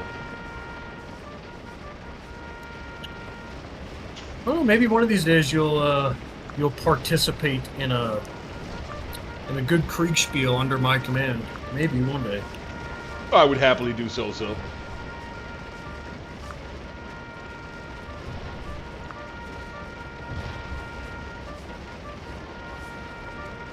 Or vice versa. Oh, did they run off? Oh, get out of here, Georgia. No! Oh, really? Okay. So it's like little Round Top over here then, eh? Fine.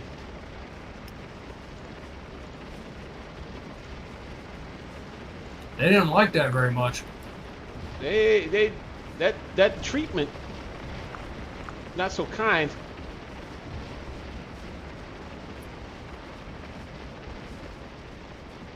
All right, we're gonna have to start pushing up the hillside here. By God, we're running out of time.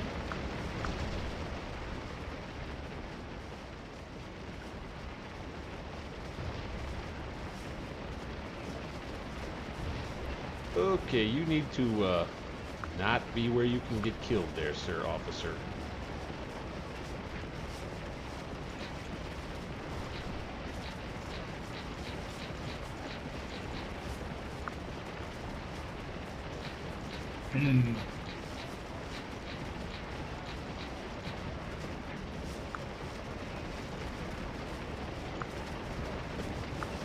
Here we go.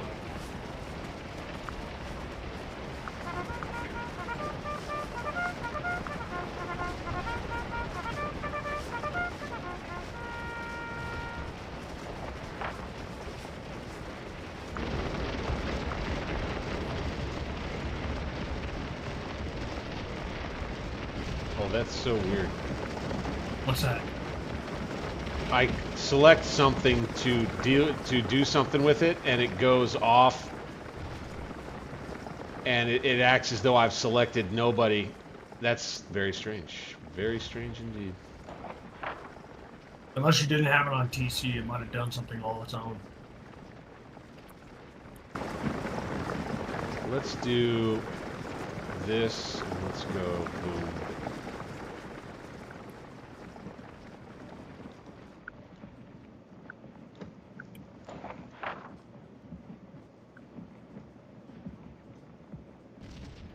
We might have ourselves, if you keep bringing in cavalry like that, we might have ourselves an East Cavalry field. Yeah.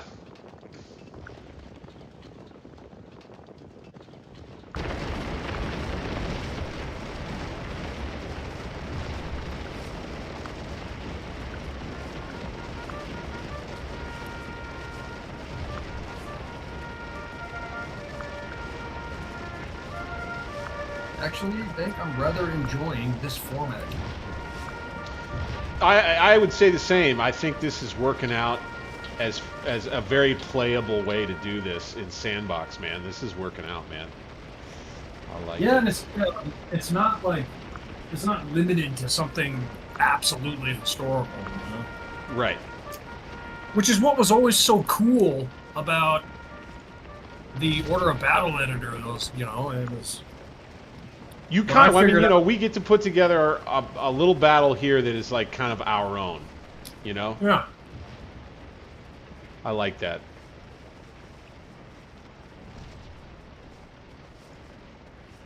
was actually kind of disappointed when the remaster came out because I knew that some of the old tools that I used to be able to use, I just couldn't anymore. But then I figured out, oh, I can easily convert this. You know what I mean? Yeah. And that's, you know, credit to you. That's something you can do. Certainly better than I can. Okay. I think we're in a spot where it may be time to unleash.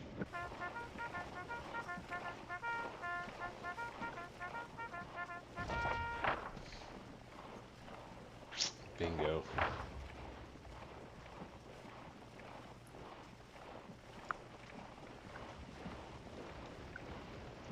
Cool. Can't use much of my artillery the way I'd like to. But there's a whole gaggle of Rebs on their way up this hill right now, my man. Oh, bring them on. It's funny you mentioned with the guns, though, because I can't use all of mine either because of the trees. That would be something that viewers might be able to gripe about. You know, get ourselves a clearer map. I guess that could be a fair criticism, I suppose. Oh, sure. I mean, if they wanted to see, if they're wanting to see a lot of artillery play, then fair. That's fair. Right. And a little more wide open, visible infantry battling. It would be a fair point.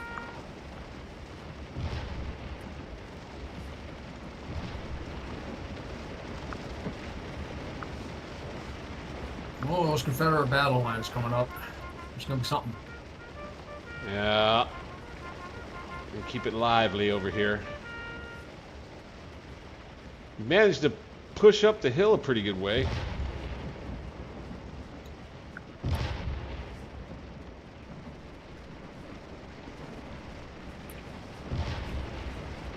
Here we go, boys. Just keep it rolling.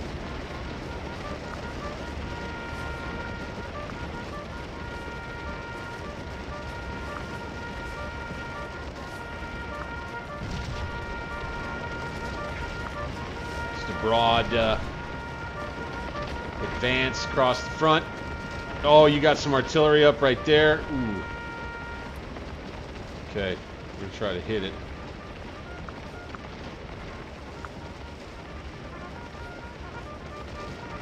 Got more fire coming from on down bottom side of the hill.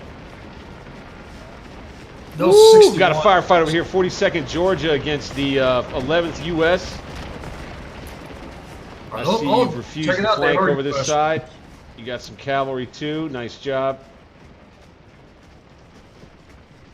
They are U.S. troops, aren't they? I didn't even look at the name. I just put them into position.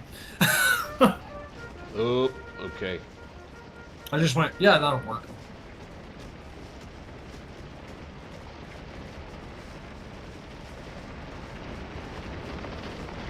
Yeah, get out of here. Run off. That's 42nd. Nope. 54th Cavalry running away. That's how we like to see our Rebs, running off. Running. Yeah, it will be the last time. I mean, it will be the last time. Here we go.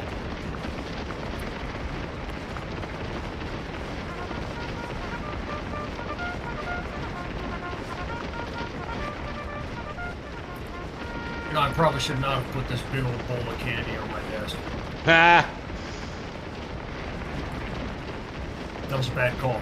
Could have been a mistake. Could have been a mistake to do that. Maybe. I mean, you know. That's probably a controversial thing. Some may think to themselves like, oh, no, that's a good move. Absolutely do that. Bring the candy on, bro. Oh, man. Push. Push.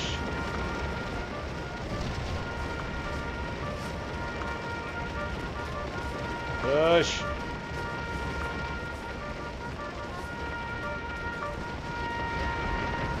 Oh, brilliant.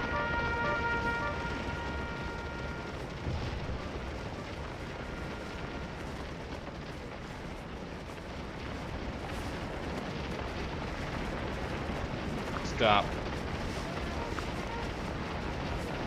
Volley going out. 46 Georgia. You boys ain't ready for this. Let's see what they got. Let's see what they got.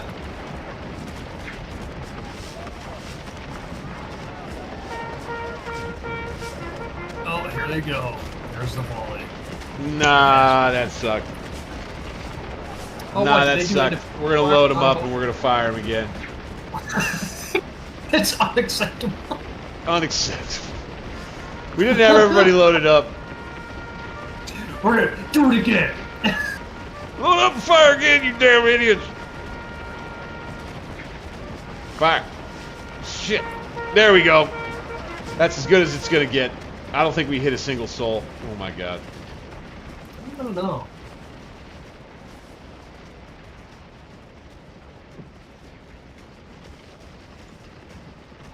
Oh, you clever dog, you. You know, I'm still wondering where you've got your reserve. Yeah, I bet you are.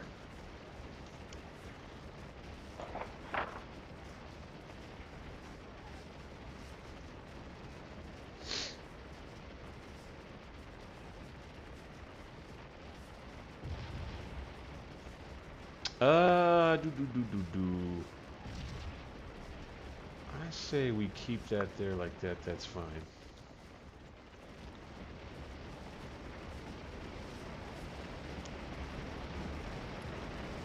It was a close fight here, too. 46 Georgia, they're not doing so hot.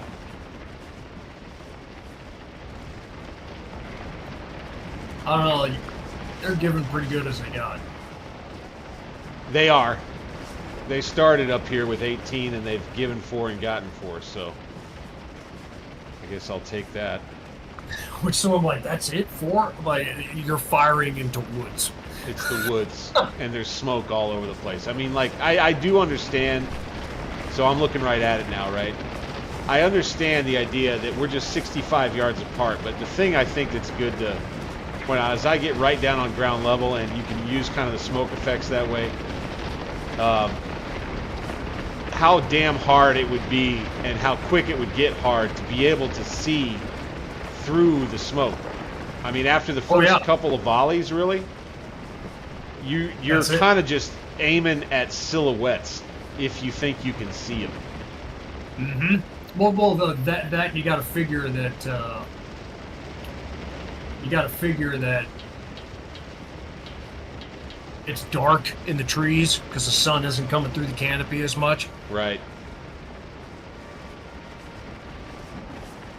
And, you know, especially being like before noon, because the sun is coming in at that angle. So it's not really high and straight down into the treetops. It's coming in at an angle. Mm-hmm. So these guys are in there having this firefight of volleys, and they're going, man, I can't see nothing.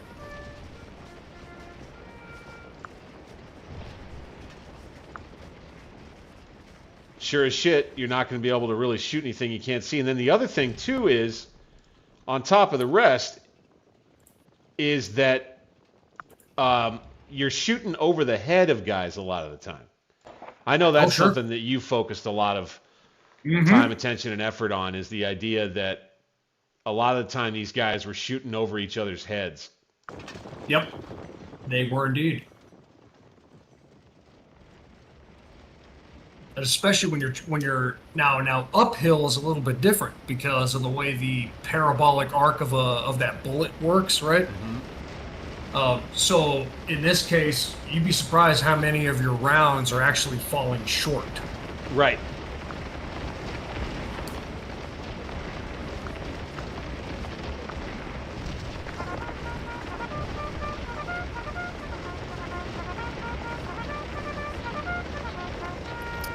Man, Georgia and New York are just going to have a grind, aren't they? Over here. Oh, yeah, baby. Like, they're just going to slug it out on each other. We're just slugging it. Yes, I like it. Just keep that slugfest going right there. Tell you what we'll do is with 42nd,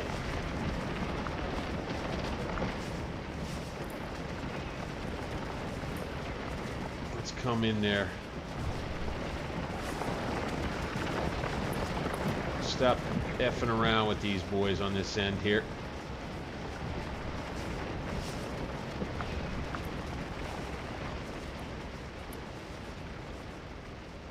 Making some headway up the hill. A very little bit. Oh, here comes the 42nd.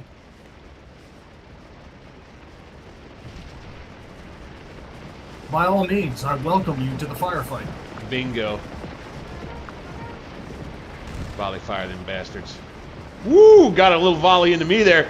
Forced me to fall back right away. Oh, snap. Oh, man. No, they're reeling. Stop, boys. Stop. Well, to be fair, that was a pretty vicious opening from the 11th US. Nicely done. I mean, these U.S. troops, they got after them. Whoop. Whoop. All right. All right. We'll see if we can pay you back for that.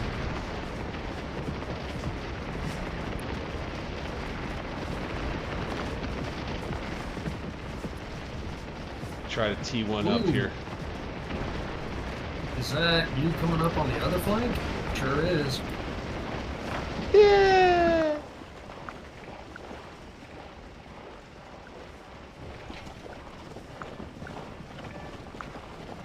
I might have sort of decided to do something over here.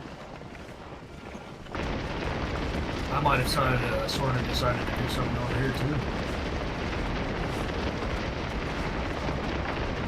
I see your troops over there. Okay. Okay. You go right on ahead. You go right on ahead, sir. Volley.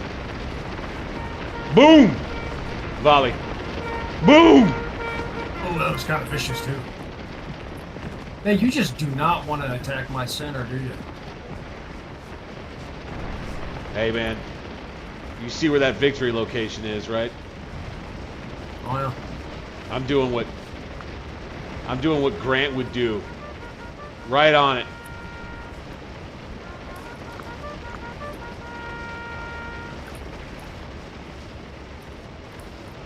Ooh, 245 yards? That ain't gonna work. We gotta get closer. Go, go, go, go, go. Go, go, go, go, go. You boys? Yes. Do that. Do that. I like it.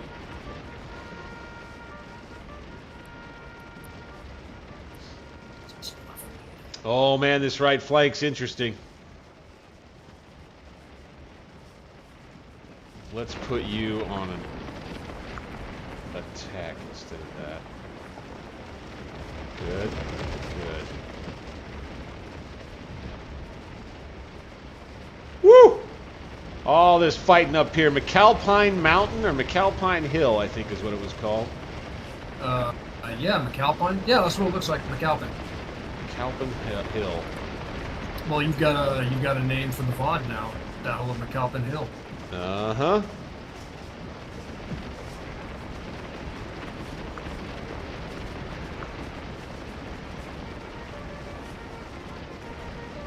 Ah, that's where your other division was. I kind of figured that's what I saw out there. Okay.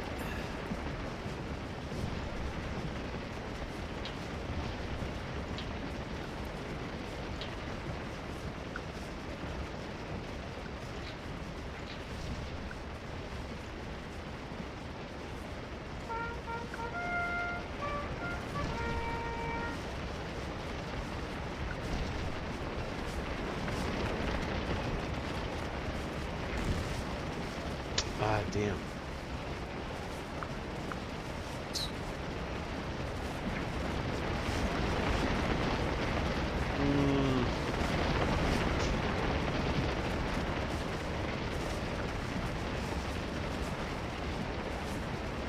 Okay. We're gonna have to pull back right there.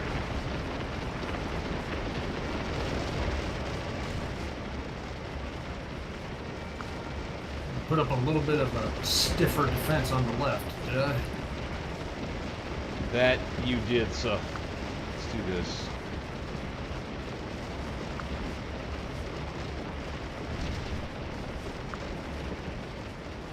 kicked one of you out.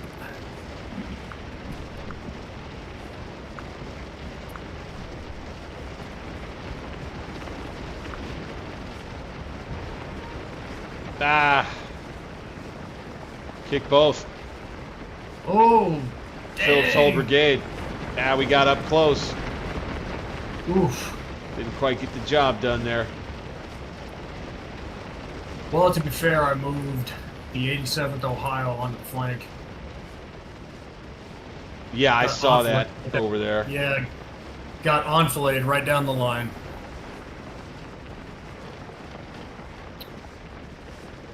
Who are these boys? 55th Georgia. Hey there. We're here for you. Well, at least they didn't break. 46 is holding on. You should be proud of the 46. 46 gave it a good fight. Yeah.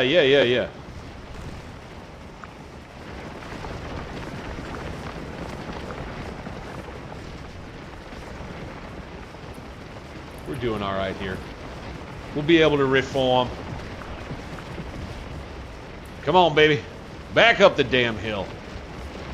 Your boy's work ain't done yet. Volley fire up the hill right there. I got my southern accent going. Sorry. It's annoying. No problem, dude. Funny thing is that when I go visit my sister in the South, I always get an accent. Do you? Do you pick one up? Yeah, every time. Oh, that's beautiful.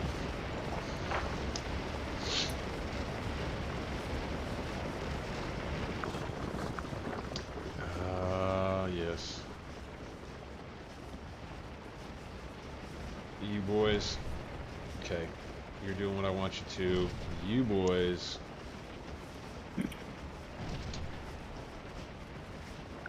Yeah, they're doing what I want you to. So are you. Okay.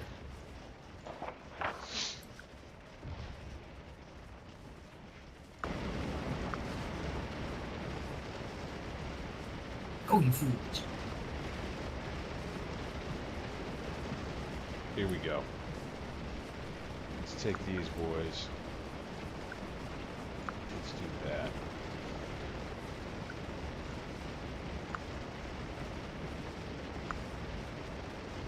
Okay, we're going to be coming up on, it's about an hour and 10 minutes left to go in this one.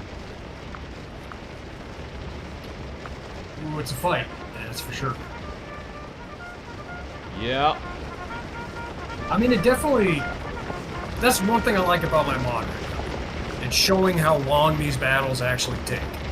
Exactly. I think that that's something that I very much appreciate about what your mod does here.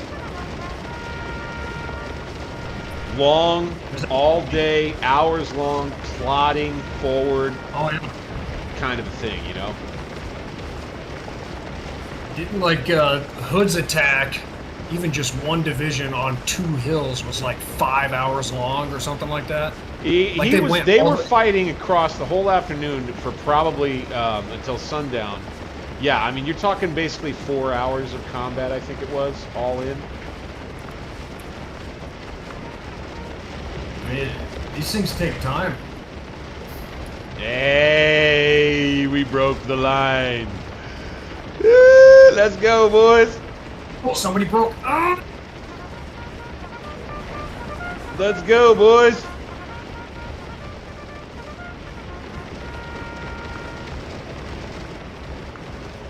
My fault. Should have had a reserve waiting back there for him.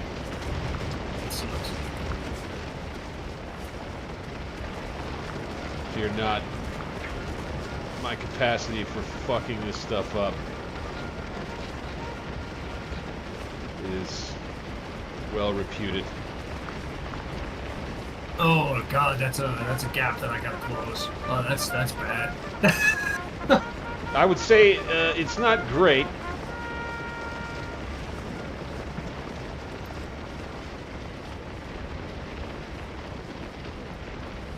All right, we're looking all right. Oh god, you're firing right into the 3rd and 53rd. Oh, gross.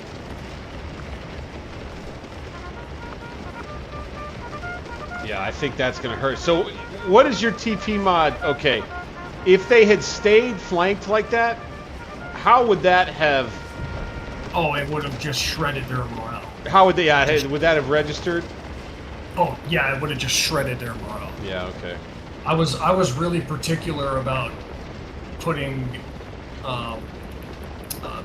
big penalties on flanks and rear. That's actually, I mean, everybody like feels like they try to get that right, and it's almost like nobody ever actually does. I feel like sometimes. Well, you know, it's, man, you start getting shot at the flank. Imagine being in these guys' positions, man. You start taking fire in the flank, it's like, oh God. Fire's coming in from behind me? What? Yeah, how is that? How is that happening? It's a bad day.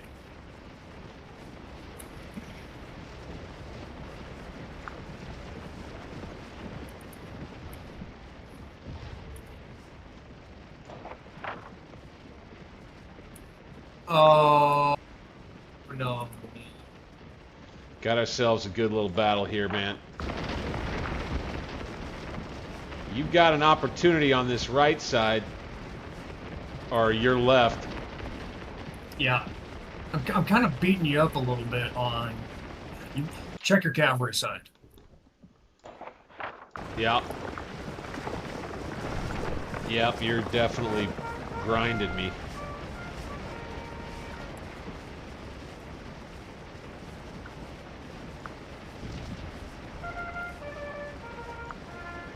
These boys are tired. And we've got ourselves some kind of an East Cavalry field over there a little bit. Yeah, here comes the 117th New York.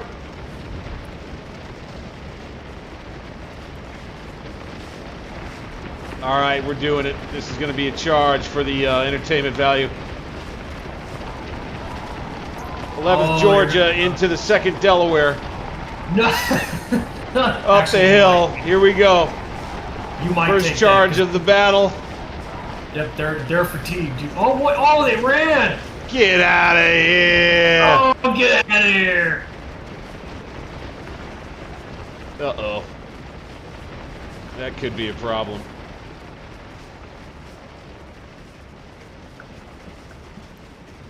Oh, I might be able to plug the gap. I might be able to do it. I might be able to pull it off. Jeez. Okay, come on over here. I think you're going to plug the gap. You have plugged the gap. Not yet. Ah, son of a bitch.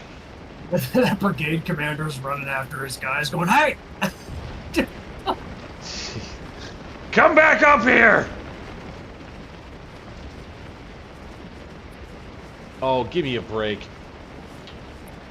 You got a unit over here that's suffering from the mystery not having units to shoot at.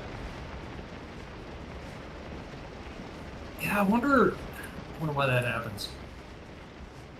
I think it's a function of the way that the terrain works in the game. What the hell? What is the 42nd New York doing? You know, I asked myself the same question. I went, why are you guys running? What are you doing? Like, what happened? That's a very strange thing. All right, you got to charge. 71st. 71st against the 43rd. Let's go. Oh, shit. No, get out of there. Get out of there. Get out of there. Oh. Ah, you shouldn't have told me anything, but no. I appreciate you being a good sport. Appreciate you being a good sport. Driving me off, plugging the gap.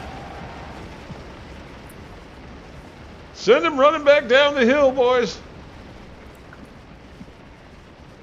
You know, I hope it illustrates just how tough taking this position would have been. TC all this here. For sure.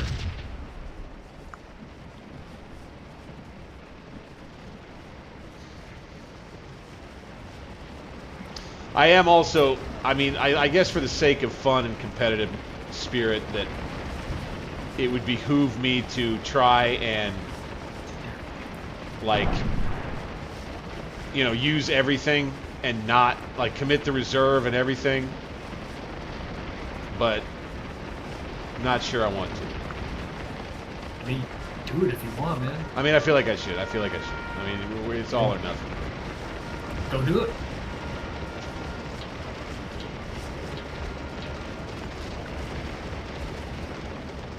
What do we got? About an hour left until this thing is decided. Yeah, just because I'm on a hill doesn't mean you're not gonna win. I mean, yeah, just because you end up holding the main objective, if I can even up things as far as the casualty count, that'll go a long way. I don't know, man. We're pretty even. Right now, yeah, just about even right now. I've got 1,560 points. How many points you got? I'm not even sure how to check. Oh, never mind. There's grade right there. I've got, what, 5760, something like that? Ooh, okay. Yeah, you got me beat by quite a bit for holding the objective. That's kind of what I expected. So, this is going to be a long uphill slog for the Rebs from here forward. Shoot! We just got to keep hitting that spot best we can. Yeah, like I was saying, man, just because I'm on the hill doesn't mean I'm going to win.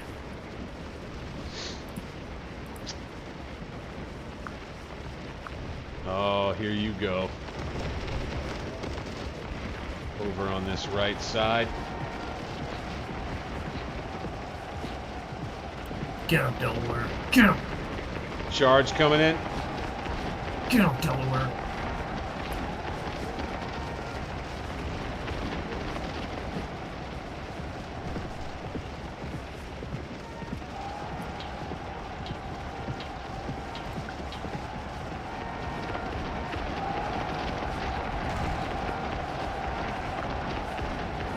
Here we go.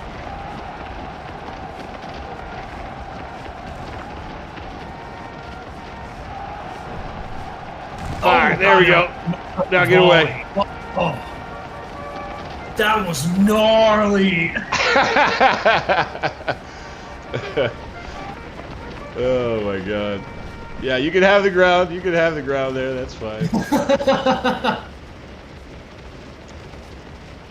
Nice.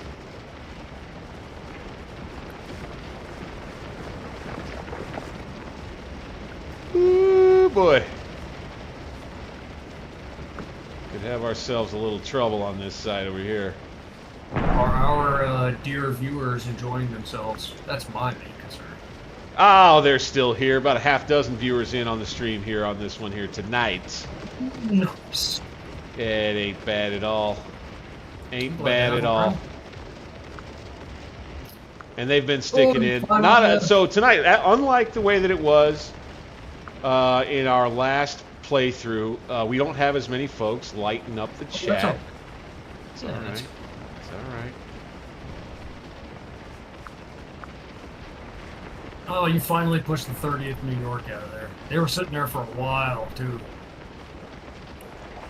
You finally kicked them out.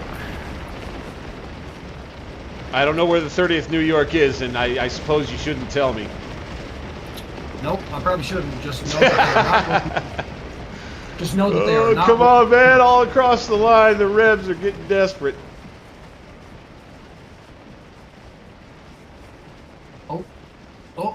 Oh, bang! Oh, you're giving me gifts. Stop it! Stab it! More ground for you. More ground for you. More ground for you to take.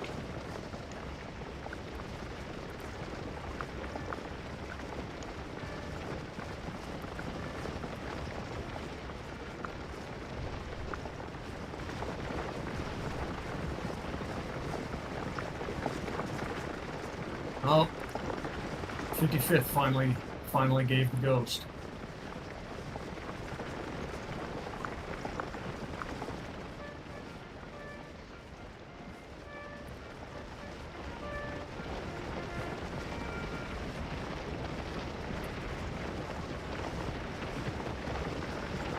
All right.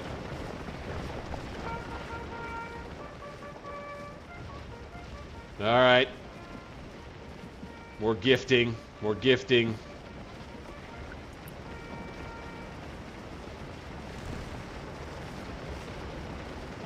It may or may not have been one of my strong divisions. Yeah, we may be in trouble over on this side. I don't know. Boy, it's kind of a slugfest here. Oh yeah, it's does this place have a name? That's the question. It does. Malone. Or Mahoney or something like that. God, we are right up on the side of the damn hill up there next to the objective. I saw flags rolling up the hill. It wasn't that close, sir. No, I was just about to say that. It wasn't that close. It wasn't that close. All right, here we go. We need to push, push, push. Man, I think both of our cavalry units, I think our cavalry is just shot. One of mine's routed.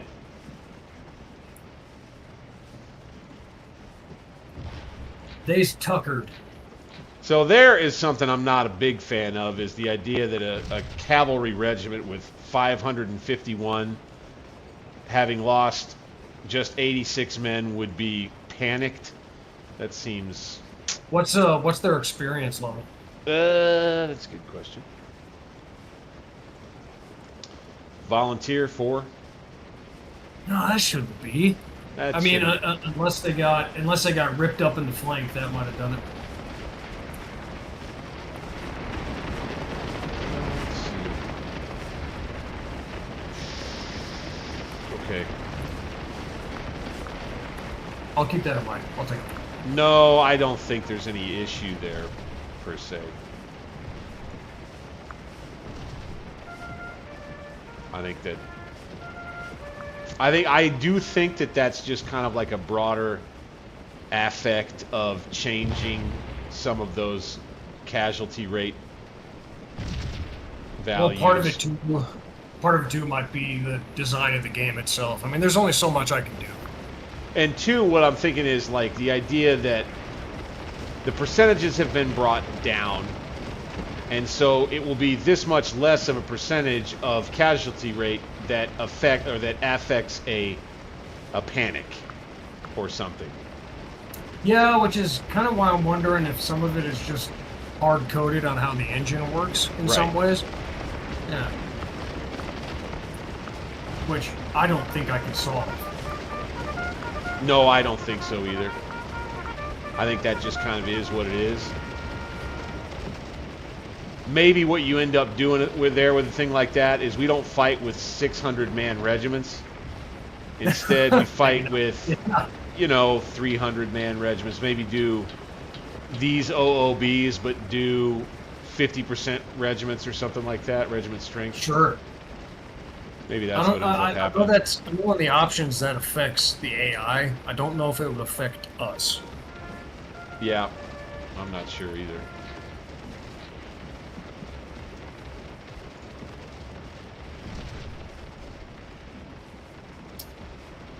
Oh, I don't know, Meg. Boys. This one's up in the air, man. Yeah, I would say so. It's not a sure thing either way. Ah, shit. You panicked another one of my cav units. I don't notice that happening to the infantry. Maybe it's just the way cavalry works. Yeah, it could be. Gotta just hold the line out that way. Oh, what are you doing back there with the cav? Oh, are you swinging around on my flank? Oh, look at you. Well, I don't think I've got as much cav over here on this flank as I'd like to have.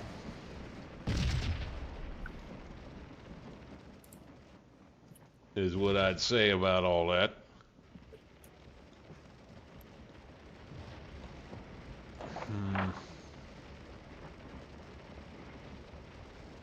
We still got a whole other hour, and the fight doesn't end until noon. Yep. All right. Oh. I think it's going to be time.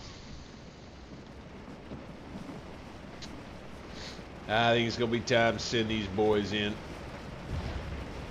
Oh. Crap! You have skirmishers on my flank! New Jersey!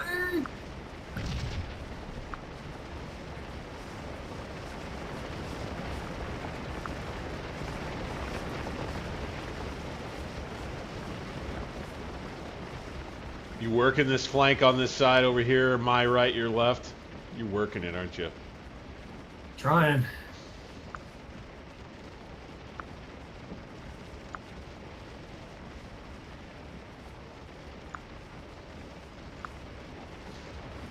You know, I gotta hand it to you, Rebs. You guys just keep coming. Can't stop, won't stop.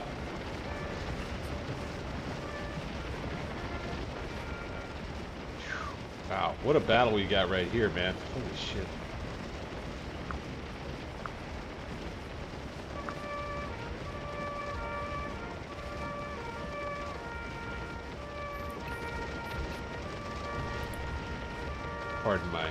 Pardon my French.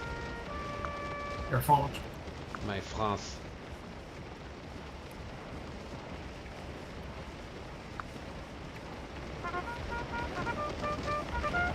Don't want to get too distracted with that fight.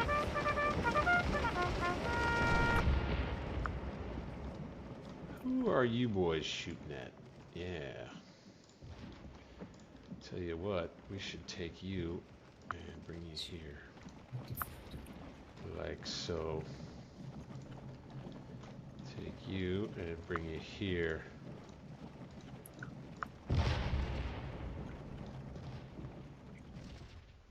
Everybody else, yeah, that looks good. And then you boys come right here. Fighting up on the hill. It's pretty cool looking from the distance. Is it?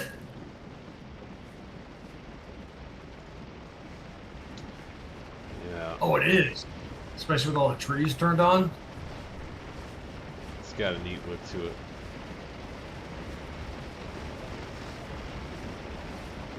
That is an imposing hill. Shit.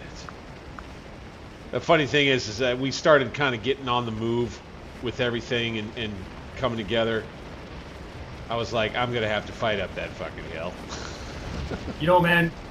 I was like, I'm gonna damn say it. you just need to go ahead and grab a screenshot of that hill. Just saying. Uh-huh. That ain't a bad idea at all. Matter of fact. All right, we're gonna have to pull back.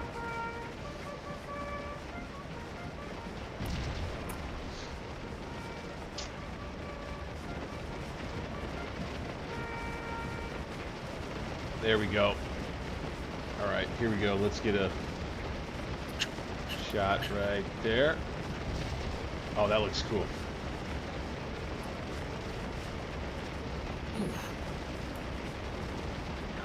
Cool. Got a, looks like a reserve brigade coming up from the rear, do you? That indeed is the case. So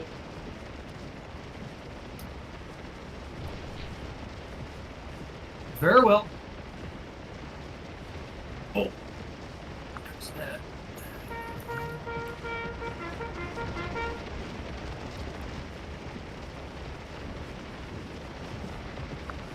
Don't you dare, 53rd.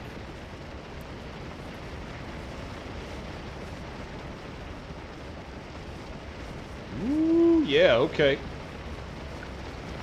God dang, what a battle we got here. It's a tough one.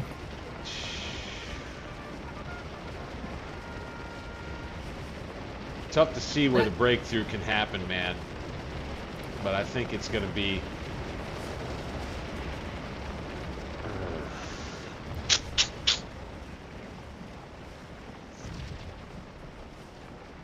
Okay.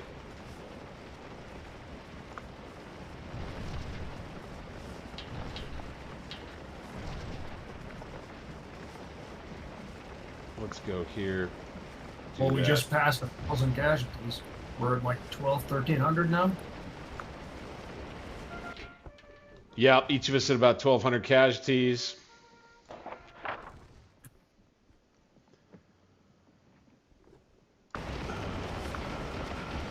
That's about right. Here we go. Seems that way to me, boy.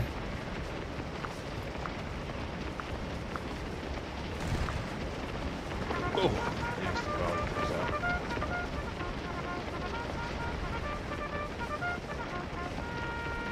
Oh, you've got that stone wall.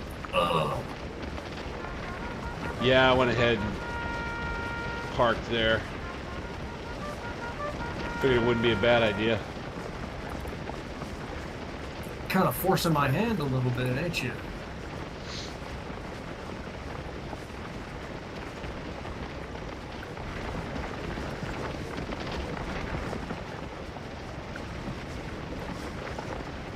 You dog.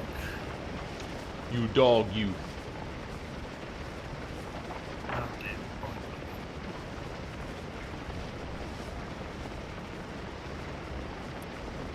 Yeah.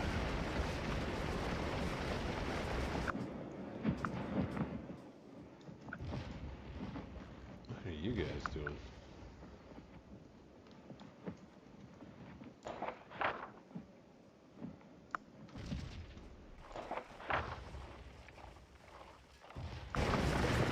All ready.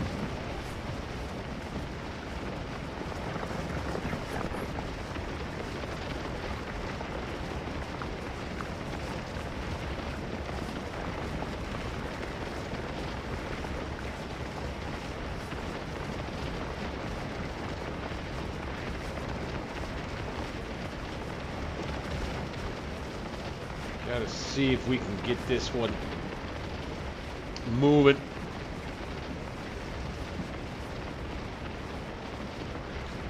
Had someone in the chat say that they refuse to speak, but they love the video, so, or they appreciate the stream.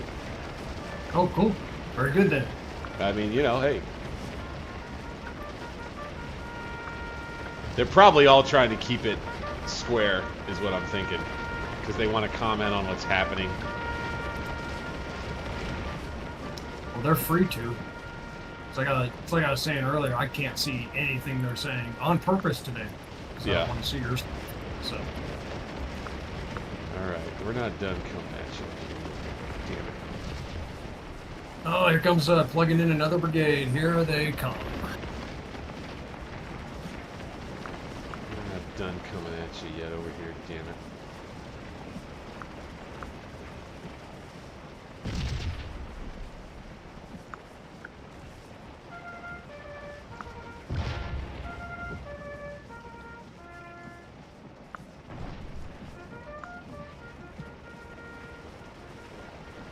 Hey, the objective's contested now. It says. Oh, is it? Wow, what the How did that happen? How did that happen?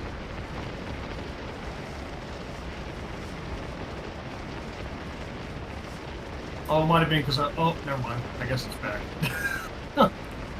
Then now it's now it's back. Great. Okay. Oh, I Okay. see. Now the casualties are starting to ramp up. Oh, that's a tough one. That's a tough one.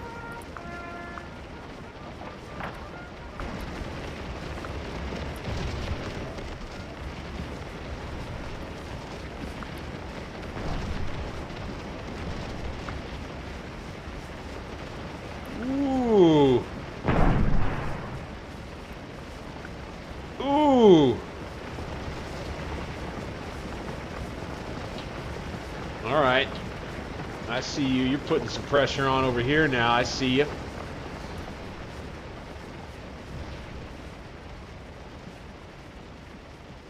Let's go. It's you. Yeah, I like that order.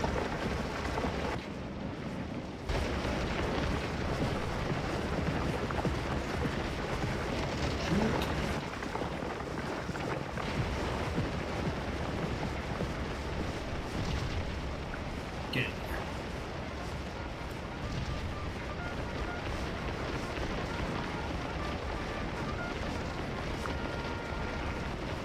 Yes.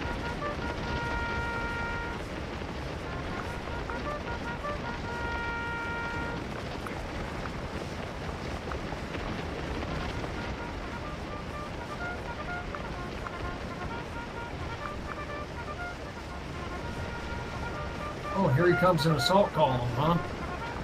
Look at this guy. Ah, damn you. It may or may not have been intentional. Oh. There he comes with a fresh regiment. Holy shit.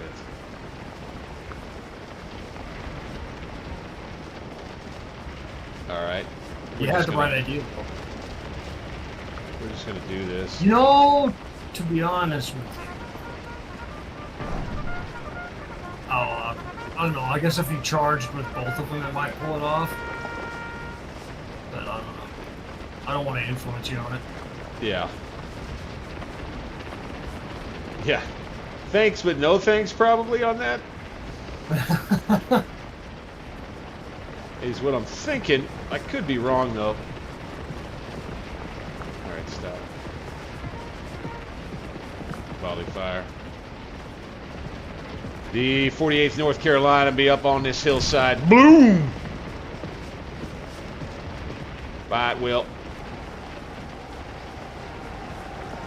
Oh, this is turning into a hot fight. Man, you got, like, close there, didn't you? That I did. Ooh. That might be a problem. Except you pushed back to 47th Virginia, god dang it.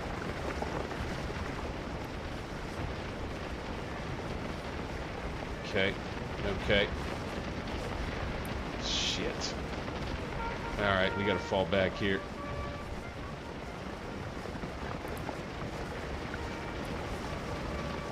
And you got some guns up. Here we go.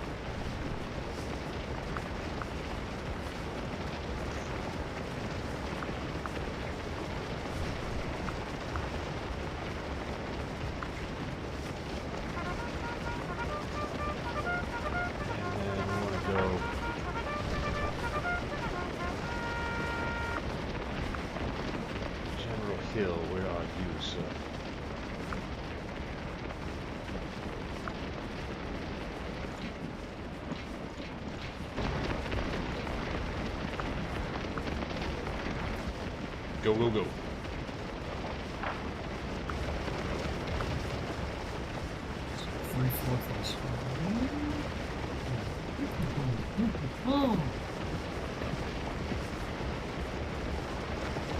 That's why the New Jersey regiment bailed out. Got it. There, damn it. Gotta hold our ground over here.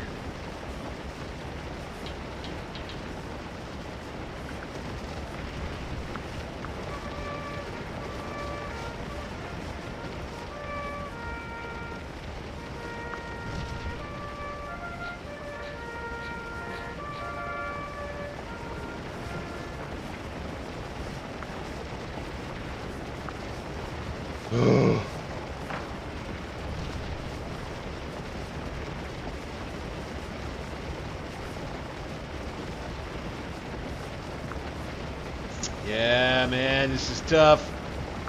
It's tough. This is tough. I'm the defender, and it's tough.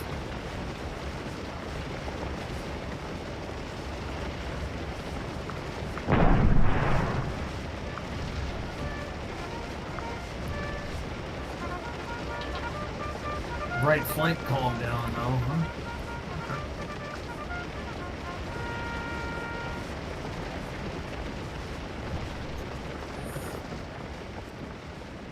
Still on the run over here, okay.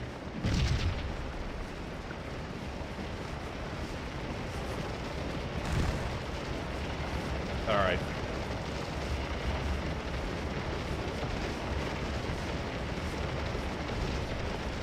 You got pretty much fresh troops over this way, huh? Which way? Boys. Oh, check it out! You brought up a whole other brigade, huh? Look at this guy. Down the hill, down the hill. I want to go up the hill, not down the hill. All right, Eaton's brigade is in rough shape.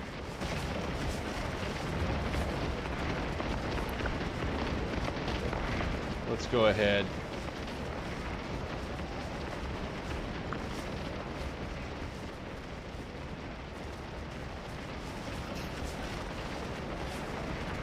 Let's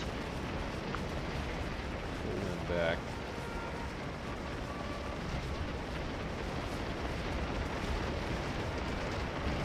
Hey. Let's go.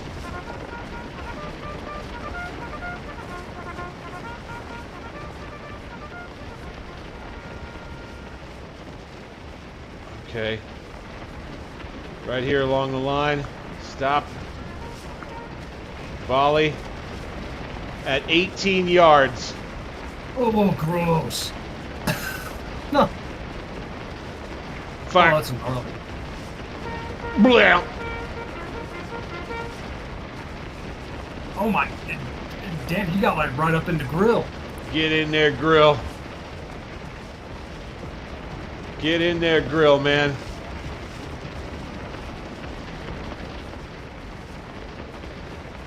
Dang it. Too tired to charge in most spots.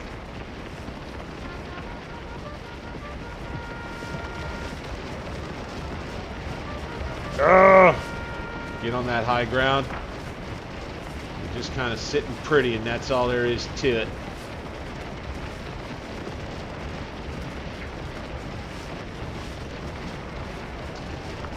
Ooh, boy. Ooh, there's another nice little volley right there.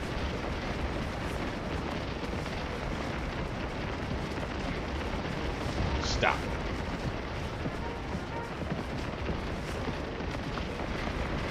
Get eye off, that's fine.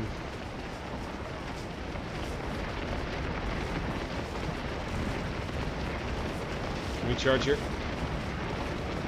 We cannot. Yeah, in some of these spots, it's kind of a nail biter for me. Alright,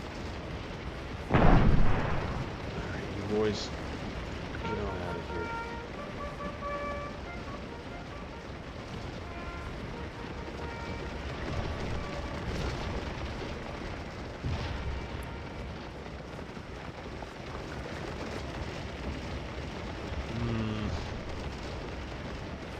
Tell me about it. I mean, you're definitely giving it as good as you got. I would say good for you for having a nice mountain to defend on. You know, you picked the right spot. Look, man, like don't discount yourself. You're hurting me in some way, okay? Oh, I feel confident about the battle that I've had. I do. I've executed things about as well as I could. That freaking hill is just a tough one, man. Golly.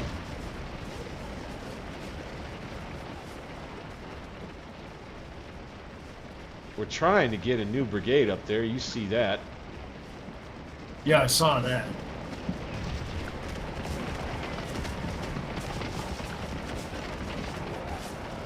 That's why I kind of had to ramp it up on you on that left side. I'm sorry. Well, I totally get it. I was thinking you had the rest of your reserve back behind the main objective. No, basically hillside. everything I've got is engaged right now. Yeah. That'll just about be the case for me as well.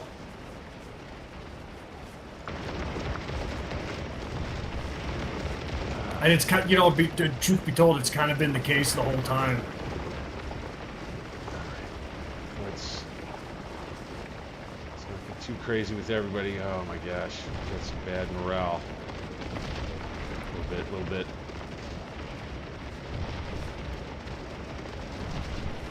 Yeah, I needed right on the wall. On that left side. I needed that. I needed the ground. I needed positions. You know Yeah, you got it. You got it. That's for sure. Especially if I was going to fight that new brigade coming up. I may be in a little bit of it's some reason it doesn't look as much like it on the map, but I'm in pretty big trouble over here, I feel like.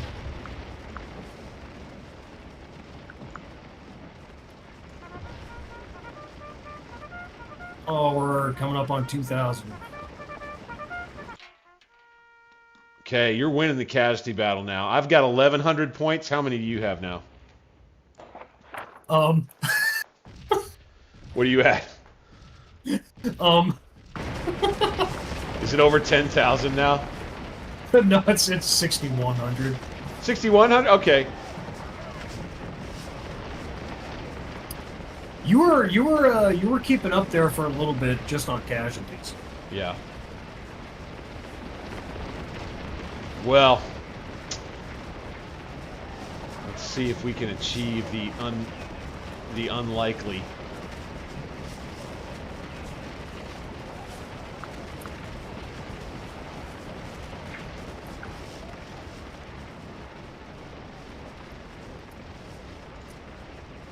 You guys probably missed it. Tell you one thing I don't like, that you forced me off of the hill on the left side to keep the flank secure. Yeah, I figured you probably moved some troops over to do that. Well, no, it's what it is. It was like kind of really careful, methodical placement and shit, you know? Yeah. But you forced me off of the defensive position because I had to secure the flank. Yeah. I think I could have... I don't know exactly what I could have done. I probably could have been just a little bit more aggressive, I guess. And try to push and take the hill first, but it was just so much closer to... I think you were set up originally, what? Were you bottom right corner on the map? I was probably around down by W. Williams is where I was at. Okay. So by the time... Yeah, W. Williams, it's right side, kind of in the middle.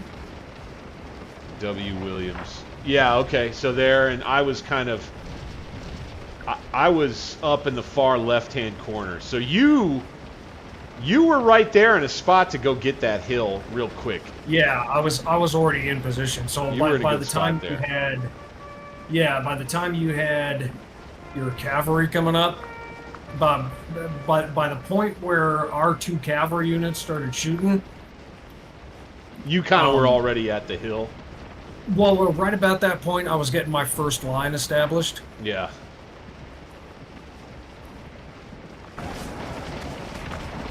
Well, this has been pretty good, though.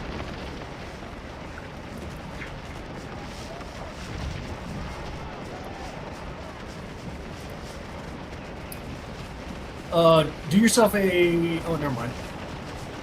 I thought 33rd Mississippi was bugging out or something. I was going to tell you to hit stop on them to get them to knock it off. You're good. Never mind. They were wigging out for a second.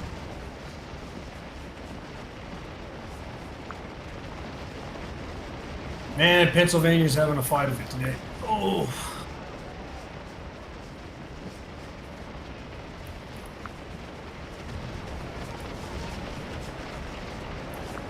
Come on up, boys.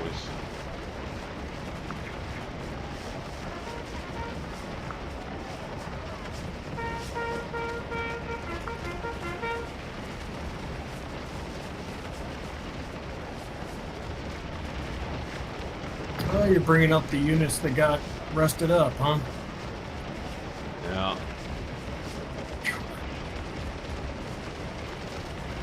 You know, I'm actually feeling a little bit of that kind of like, oh my God, is the fight over yet? That some of these commanders might have had, you know, because the waves just keep coming. Yeah, yeah.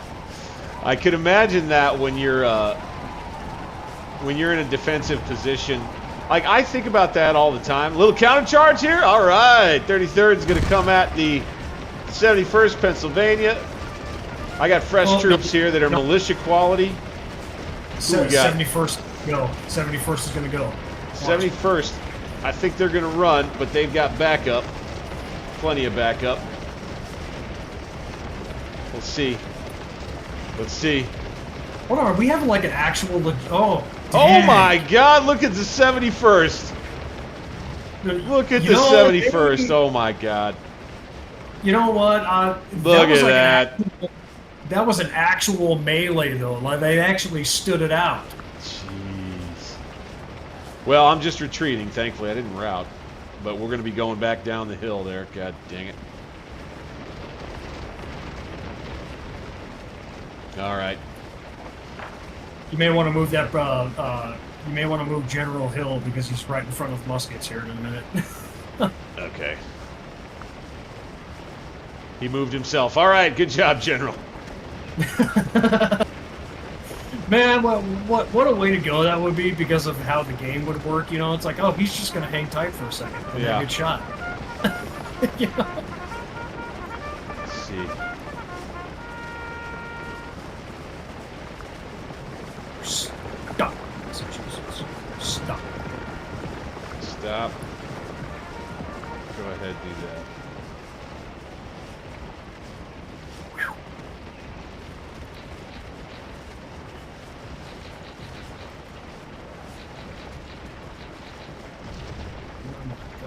Come on. Nah, you boys stop. Continue to go. And you shouldn't.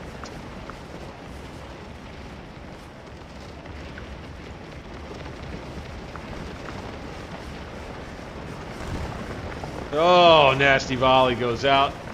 Down the hill. Woo! That forced our guys to retreat again. Oh, was it holy that crap, bad? dude. Nice shot. Look at the poor 45th here, man. They're just in a box. Oh, yeah. Hey, we got the 117th New York backing up.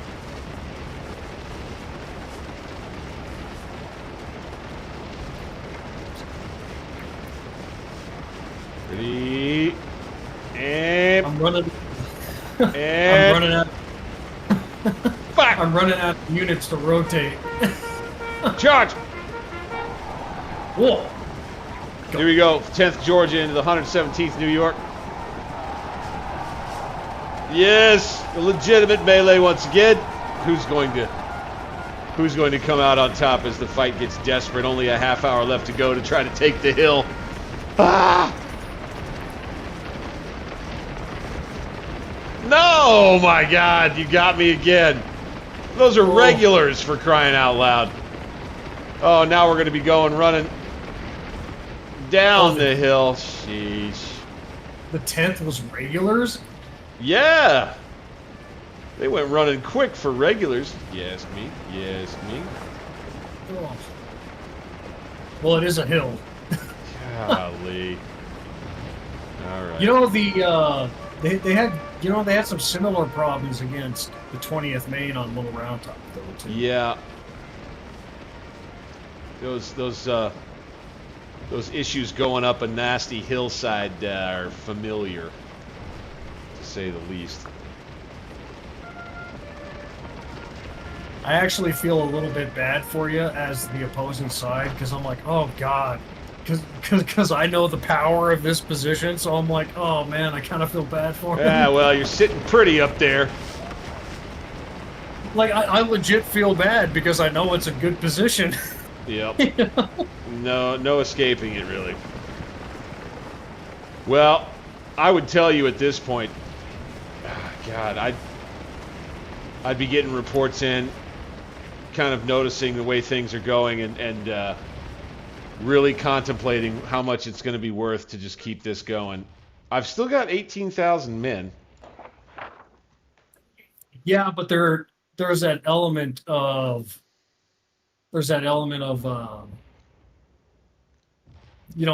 like an army getting fought out, you know? Yeah. I mean, Everybody except for pretty much one reserve brigade is exhausted. oh, I'm running out of units to rotate because they're starting to get tired. So. But someone might be thinking, "Oh man, that doesn't seem," because combined, I think we have a little over 4,400 casualties. Someone might think, man, that seems pretty low. There's a statistic from Gettysburg where 7 million rounds were fired together. Yeah. And you only had 50,000 casualties. Right. A lot of misses, man. A lot of misses. So, I mean, with armies this size, you'd be figuring, well, man, I mean, how are there not more casualties? You know? Yeah. Just didn't have guns that could shoot as straight as you would have liked. Right up here next to the objective. This is where it's been hot. Oh my god. Yeah, the center all the way around to the right flank on my side. That's been a fight, dude. Well, I'm happy to have it be where I've, despite not being able to take the ground, it could have been much worse in terms of the way the casualties have, worked out. Oh yeah. I mean, if we were playing stock Scourge of War, the battle would have been over about, I don't know, 30 minutes ago, something like that. Yeah, maybe so. Maybe so. My guys might have all run away by then. I'm not sure. That could be. Well, what I mean by over is basically we're both so shot up that we're like, man, we can't do this. Yeah, nobody can even. Well, yeah, both sides, like, casualty rate would have been extremely high. Wow. We probably, I bet it would be double what it is right now. Oh, easy. No, actually, probably triple, because the original... Yeah, triple is about right, I bet. The original casualty and accuracy stuff in the stock data was like 26% or something like that. Okay, so we easily have triple the casualties right now. Charge and charge. Oh, who's doing a charge? Oh, here they go. Oh, and I can't countercharge because New York is tired. Yeah, buddy, 31st, they're exhausted. Let's take advantage of it.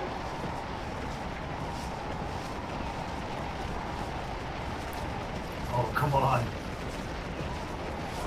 Oh, come on. Hold it. Oh, come no! on, the 13th Mississippi. No, okay, we ran. Both of us ran. Oh, no, here we go. Oh, you ran both of them off. Ooh. Oh, no, wait. Could it be? No, Max, even if I control the maximum, if I control the point for 20 minutes, I'll only get 1,500 points, so. Yeah, but the thing is that after the fourth, after it looked like the 31st was about to break, the 4th Massachusetts got out of there, man. They're like, no, we're not doing that. There's another charge. Okay, you forced me back right there. Ah! Jeez. Reform. Not a chance there. Come on, Delaware! Second Delaware forms up. Just in time. They're gonna take a volley, you've actually over time caused a bow in my line. You notice that? Yeah. I'm actually losing a bit of ground. You're almost up to the guns. I'm actually, I feel pretty good about the level of progress I've been able to make up the side of the damn mountain.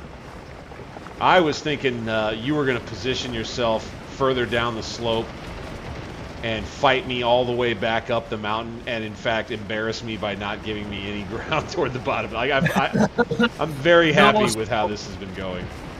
So I deployed further up the slope because I wanted you to come inside the trees. I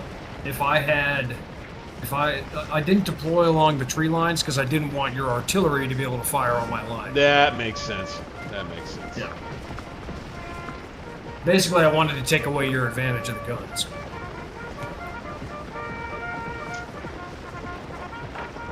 But I also wanted to give myself some room to withdraw up the mountain, which is why I was halfway through the slope.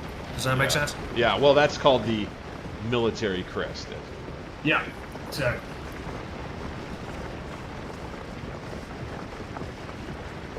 Give myself some space to fight over, you know? Yep. So that way, if I did get pushed back, I still got some ground. All right. After a melee, these boys are a bit shaken. And we'll have the 3rd Mississippi. Bit of a crossfire up here. Not too bad, though.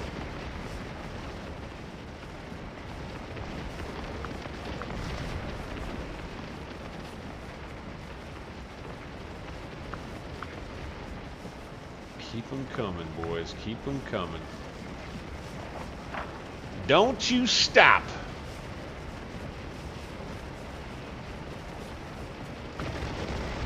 I'm actually surprised at how well we seem to be doing over on this side now. Well, you've got me in a salient in that center.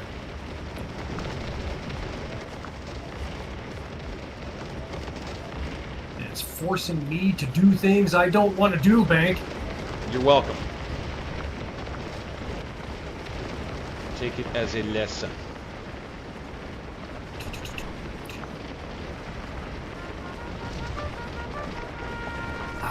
You know what? We're gonna do this. Here we go.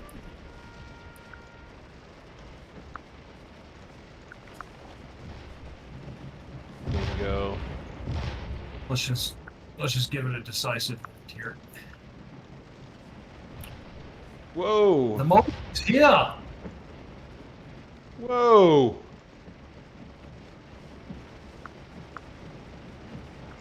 And 2 regiments just vanish from the line. By God.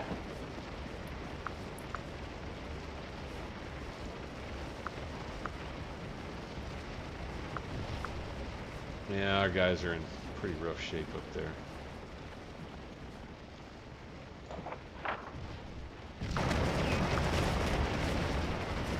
So, Bank, just so you know. Yes, sir. It's my turn now.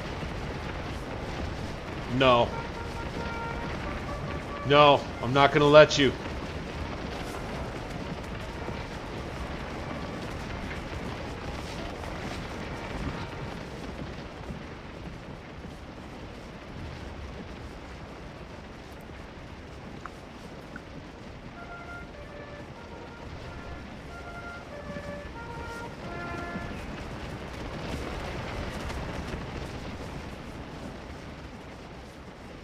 Okay.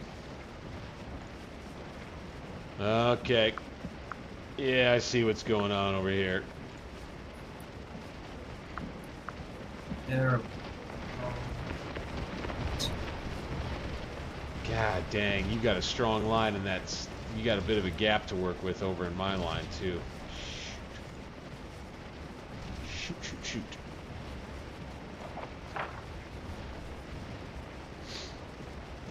All right.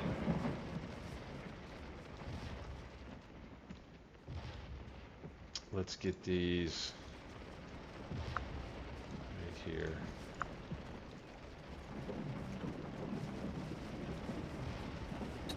Cook it.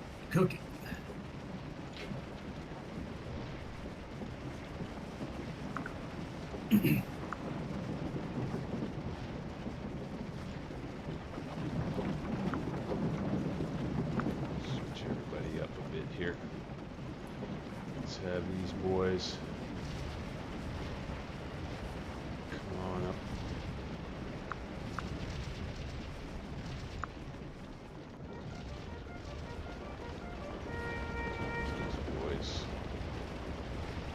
And, you know, what a tough fight. There's tired units all over the field. Yeah.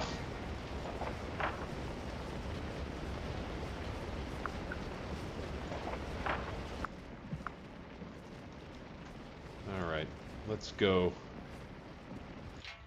You get on the attack out here.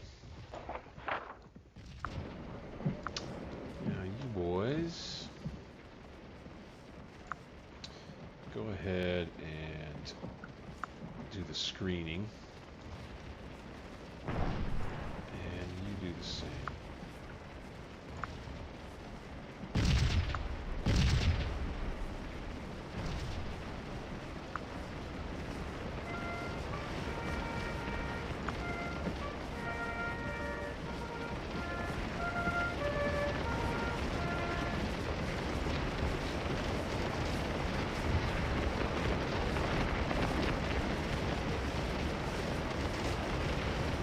Yeah. God dang. Try to get up close. Try to put pressure on. All right. Here we go.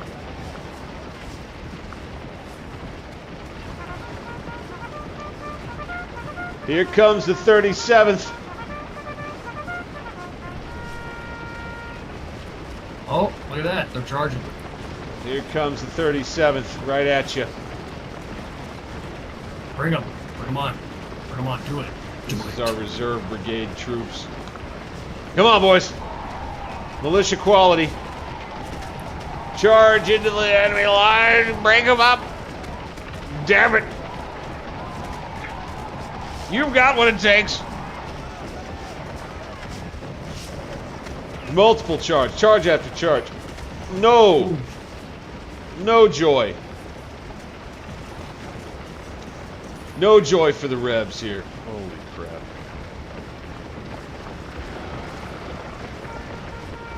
Okay. Retreating. Retreating some more.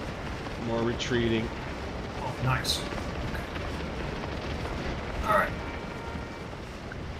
Push it.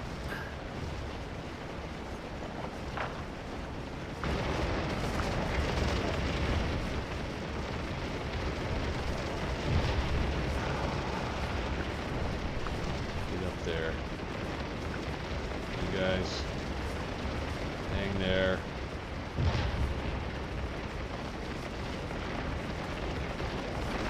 What are we doing over here?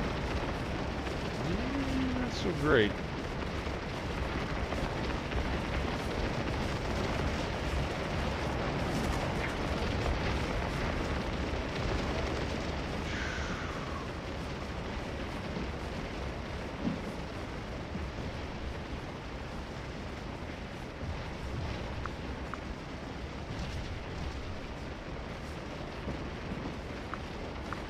Gotta try and stay with it, man. God dang it.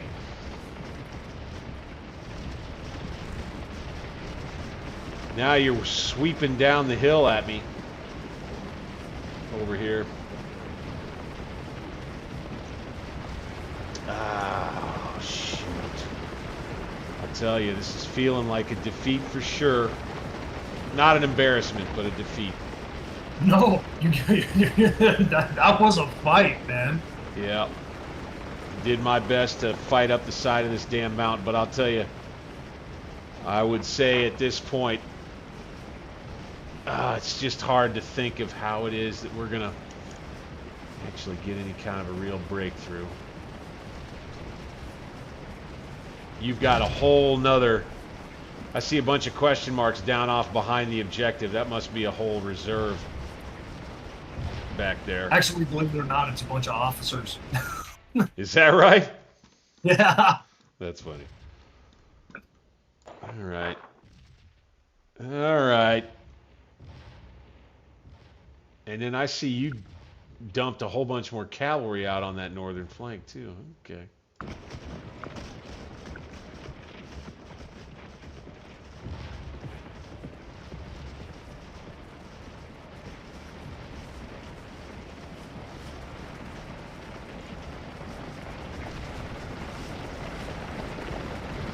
Whew, what a bloody fight. Holy smokes. Yes. Well, I don't know, man. It's not going to change much from the way that it's been. I'd be willing to call this one. Are you willing to call it, or do you want to let the time run out on it? I mean, it's only 12 minutes. Okay. Unless you want to call it out, man. I mean, basically right now I'm in the big general counterattack to finish you off. Is basically what it is. Right. I mean, it's kind of that phase in a defensive battle where the attacker is worn out, so the defender is like, okay, let's Time go. to push. Yeah, no, I agree. I think what this becomes is, or what I would likely do is begin the process of disengaging and retreating with everybody, and pulling back to my hill around Oxford there. Yeah, is what I would set about doing here. Yeah, and that would basically close out the day because we're both fought out. So if you went back to Oxford Hill, it's just like, man, I don't want to fight you on there. Like, you know I would use Oxford Hill and then see how that stream or that little creek goes down toward Golden. I would set about pulling all my troops back around there and setting up a line along there. Man, that Oxford Hill position would be nice because it looks like it's got steeper slopes and you have a creek right along the base of the hill. Exactly.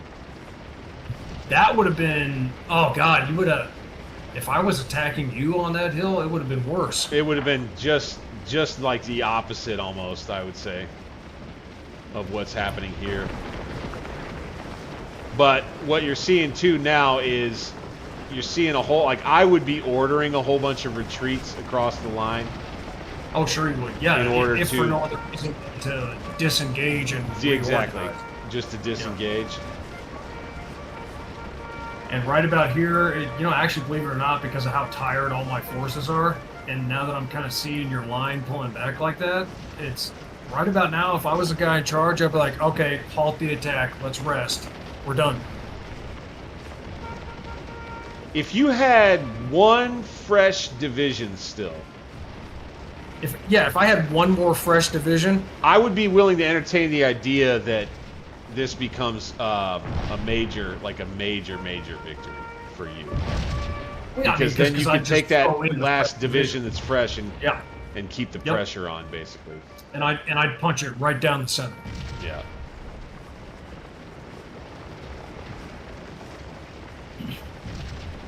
Hell of a fight, shoot, though. Man. I hope next time you get the hill. Well, right. It's like, yeah, man, sometimes you get lucky and you get the hill. Like, I'm not going to lie, man. Like, you're I mean, hey, man, you got to take the hill. You got to get guys there. There's always that. Yeah.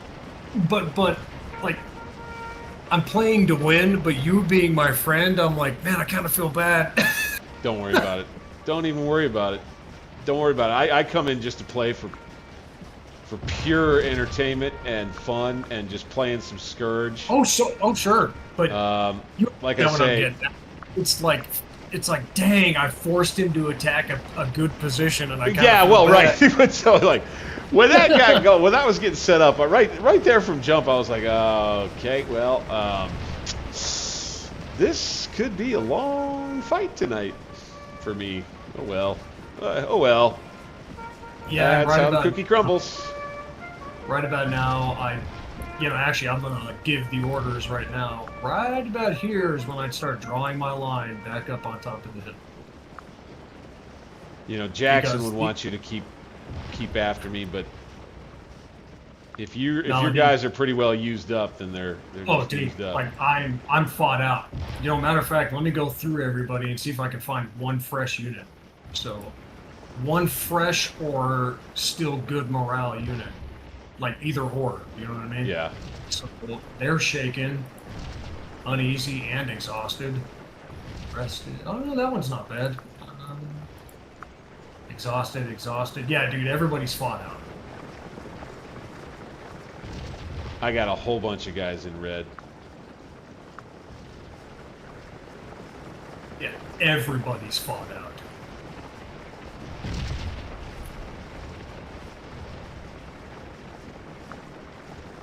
Yep, that'd be. And you know, what I would say is that if you would want to come and get me, I would be like, okay, fine. And I have all this artillery set up down here in the open fields. Wow. Yeah. You know, yeah, and then I'd go right into the guns and get shredded up. You could, you could come get me. In that you know, actually, setup. you might be able, if you set up a line along that stone wall right there, yeah. and you align your defense along the road with all the guns out front, you could pull off a defense. Might actually be able to pull off a defense down at the base of the hill, especially given the fact that, again, we talked about your troops are about as gassed as mine are, if not more so. Oh, yeah. Yeah. No, both corps are fought out right now. So there you see, you look at the map, I've already broken contact, everybody who can see. Yeah. Yep. I mean, we still got a flash going on down at Mahoney, but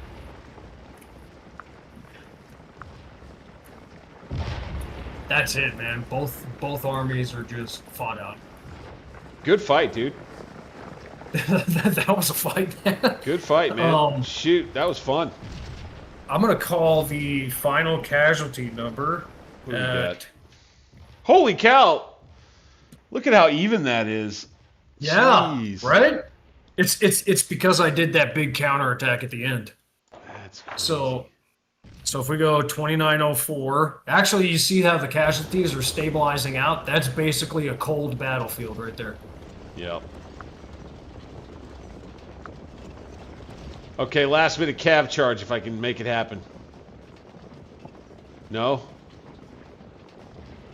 You know, I was having a little bit of trouble with the cavalry. I couldn't get them to charge. I tried. Yeah, I can't get them to charge either. What the fuck is up with that? Oh, these guys are charging. Do we finally have a melee on the cavalry? Look at that. No, I'm just retreating. That's funny. Okay. Well, then you better believe I'm going to pull back if my cavalry is gassed like this. That's for sure. Oh, man. That was... I don't care who you are. That was a fight. That's a good fight. It might not have seemed that way to a viewer, but man, there was a couple points where I'm like, I don't know if I'm going to hold that line. I thought for a second, right up there near the objective, when I had you without... I think I had you without too many reserves back near that objective point. There was a place there where I thought I might have hit a high water mark with 2 or 3 regiments charging up in there. I thought I might have been able to break the line and keep it broke, but... Yeah, there was a couple points, man. I mean, there was a couple spots where if you had managed with your bayonets to push off those regiments, there was nothing behind. There was nothing there, right? It was kind of what I was thinking. All right. I mean, I only had so many reserves. Let's have Watson's division pull back to right here. Yep, cold field. I mean, we're still getting some flash with the cavalry, but yeah, if you look at the map too, we're just kind of like, all right, fight's over. Everybody draw back. This would be one of those where it's like a meeting engagement, and then you know, maybe a larger force ends up attracting itself to the field. Yep. Because there's a battle in the offing. 2 corps come together, clash. It's rather indecisive. The Rebs try to take the Union's hill, but have to retreat back across the valley. I mean, you know, that's totally plausible. You know what? You know, actually, if we want to give it like some lore, I mean, typically the Union armies are larger, right? Right. So what this ends up being is that you as the Confederates came onto the field, wanted to take the key terrain so that I didn't get it. We had it out on McAlpin Hill, and now the rest of the army is going to come up, and we're going to have a fight tomorrow. And we're gonna have a fight tomorrow on new lines, so to speak. Yeah, I like that. I think that would be one way to lore it a little bit. Woo! Okay, 2 minutes to go.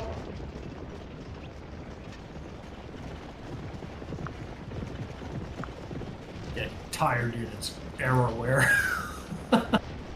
Yeah, mine are red. A lot of red and yellow and everything. Well, you know, what's your verdict, man? That feel like a historical fight to you? I would say so. So what I think I'm noticing is that, like I'd mentioned before, that the casualty rates have been, and this is for the lack of like, this is just because they've been reined back in to meet with historical standards. The thing that seems to be happening is, even with the casualties being lower, the same amount of both fatigue and morale loss is being applied to units, even though the casualty rate is lower. Right. So like 10 casualties or 100 casualties is doing the same sort of effect or affect that 250 or 300 casualties would in the vanilla game, is what seems to be happening. I seem to be noticing that. Well, you know, and is that realistic? You know, that's the question. Because you know what? Yeah, I couldn't say one way or another about that, honestly. I think a brigade that... So the only reference point I have for that myself, as far as the way that games have treated it, is the other game that I play for Black Powder, and that's Grand Tactician. And in that game, a rookie unit of, let's say, a brigade of 2,000 men will begin to break after it's lost about 20% of its troops, roughly 15 to 20% of its troops. yeah, And so you kind of do the math on that. Like, for instance, let's say we got our final numbers. Hickey or Hatch's division, Estes' brigade. All right, so Estes lost 514 troops out of that would be close to 2,250 men engaged. So what percentage is that? Let's see here. So I had 2250, or let's see, that would be 514 divided by 2250. All right, so that's about 22% loss, right? And Estes' brigade is basically spent, all of his North Carolinians. So it makes sense from the perspective of, this is a day's fighting for, I think, a combat experienced infantry unit from the Civil War. What I think it doesn't allow for as much is those moments and those times where a unit was asked to do more than a day's fighting in a day, or in a moment, or in an afternoon, where they were asked to lose half or more of their men, basically. I think I think the mod maybe makes it harder to do that, is what I'm thinking. You know, I agree. And part of that is the design of the game itself. Yeah. Yeah, it's partly just how the engine works. Now explain more about that aspect, so that everybody who's watching understands what effect is going on there in terms of the way. So basically, what's happening right now? Yeah, basically what's happening right now is that because of the way that morale and everything works in the game, especially in terms of fatigue. So you have a number of factors that go into morale in the game and how it calculates it. Okay. Right. So every unit has a certain number of morale points, right? Based on their experience level, their commander, so on and so forth. Okay. Mm-hmm. But after those points are spent up, that's it. And after that, after that, you basically have to pull the unit off of the line to let it rest and recover. And it's gonna be a little bit, right? So basically, in terms of the game itself, at the end of this fight, what's happening now is that you have to pull off your entire corps, rest everybody for like the next 2 hours before you can do it again. Now, I also think that the way the game, you're speaking to that point, I think the way the game was designed too is it caters to there being like a 2 to 3 hour fight. Yes, and that's it. Does. Yep. And it's kind of an engine limitation. Oh, we're past noon. Here, let me. I'm going to end the battle. Part of what's going on here too. Part of what's going on here too, right, is that the game was designed with one way of doing casualties in mind, and then my mod makes it do something else entirely. I think that's right. I think that the game was made for casualty rates to degrade morale quickly enough that you're going to have about a 2 hour fight, or 2.5 hour fight, 3 hours max. And that by the end of that, you're going to have 2 core that are down to 50% strength or something like that. And that the fight is going to be over because it's got to be over. Like, I feel like you're right, that they set things up. Number one, that they're trying to do a bunch of things to jigger around and achieve balance. And then they're trying to do things to respect people's time, so that it's not, a 5-6 hour long sit down for your average casual player. I would agree. I think you're right. One thing I can try, because I've never done it, is, and I could do like a little test version on my side and increase the number of morale points, maybe double it or something like that, and see what it does. Oh, that could be something, maybe. But then I feel like you end up having to bake in doubling into more things than you think. Or not doubling, but trying to maybe calculate what the rate should be. I ended the battle and got out of it, by the way. Oh, no worries. Oh, our final casualty number combined is 6,038 casualties. Yep. I lost 30,020 or 3,020. You lost 3,069. So I did. I gave worse than I got. I could take that home officially. And what did it right there in the end for me was doing that counterattack. Yep. You probably could have just camped on that hill. Yeah, but I wanted to do the, how it is, like the war gamer. He's like, let's do the glorious assault right there at the end. Absolutely, man. That's what I would have done. So overall, feel good about that one, man. Hey, Grau, hats off to you, sir. That was a nice win. Sure. Way to take the hill and hold the hill, my friend. And did it say victory for you or major victory? It gave me a major victory because of the points. Gave you a major victory? Okay. Yeah. Yeah, it gave me a defeat. So that is that, my friends. Grau, what have you to say about this experience and anything else you think you might want folks to know about? Man, I'm actually happy with the performance of the mod. I am. Good.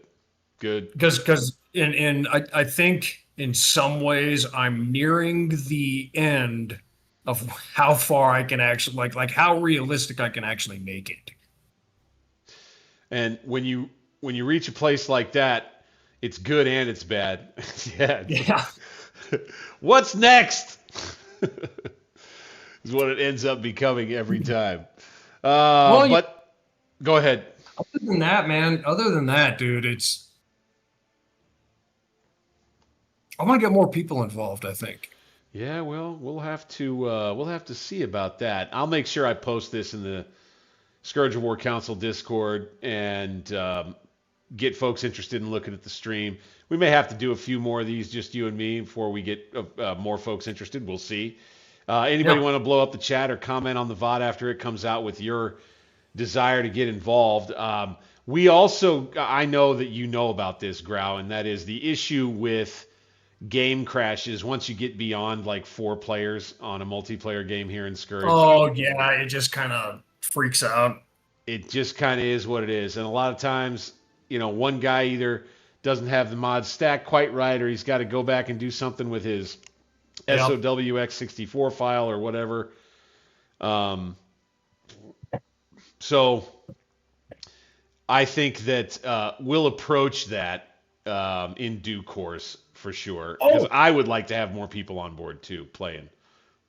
One thing you can do Um, if not this time, definitely next time. Yeah. We can save a replay file and hand that out. Oh, yeah, okay. So that way folks can watch how it all progressed. Okay, yeah, in kind of more of a succinct way, a little bit. Yeah. Okay. Yeah. That's not a Well, bad idea. you can either load a replay inside Scourge of War, which I've done before. Yeah. Basically, it just moves everything around in like little blocks. Or I know there's a replay viewer program out there where you plug in a little replay file and it'll play it out on the map. Yeah.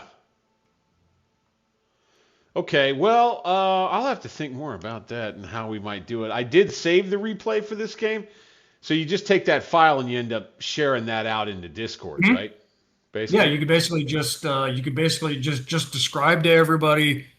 Like in this case, you're basically telling them, "Hey, we used this map as a note for when they try to open it up in the replay viewer, or if they want to open up the replay in Scourge of War. You just let them know what map we played on. Yeah. They make sure they have the same mod installed and activated, and they can watch the replay. Okay. We'll have to write that out in detailed fashion, I think, when we get there, obviously. All right. Well, I think that's probably going to do it for tonight. My friends, my fans here, YouTube, veterans, recruits alike, members, subscribers, you guys are all the best tonight. We had a good time with Grau and the Turning Point mod, a little multiplayer Scourge of War. Nice long stream tonight, guys. Fantastic. Grau, thank you once again for taking the time tonight, brother. I appreciate you. No Thank worries, you. man. I had a great time, dude.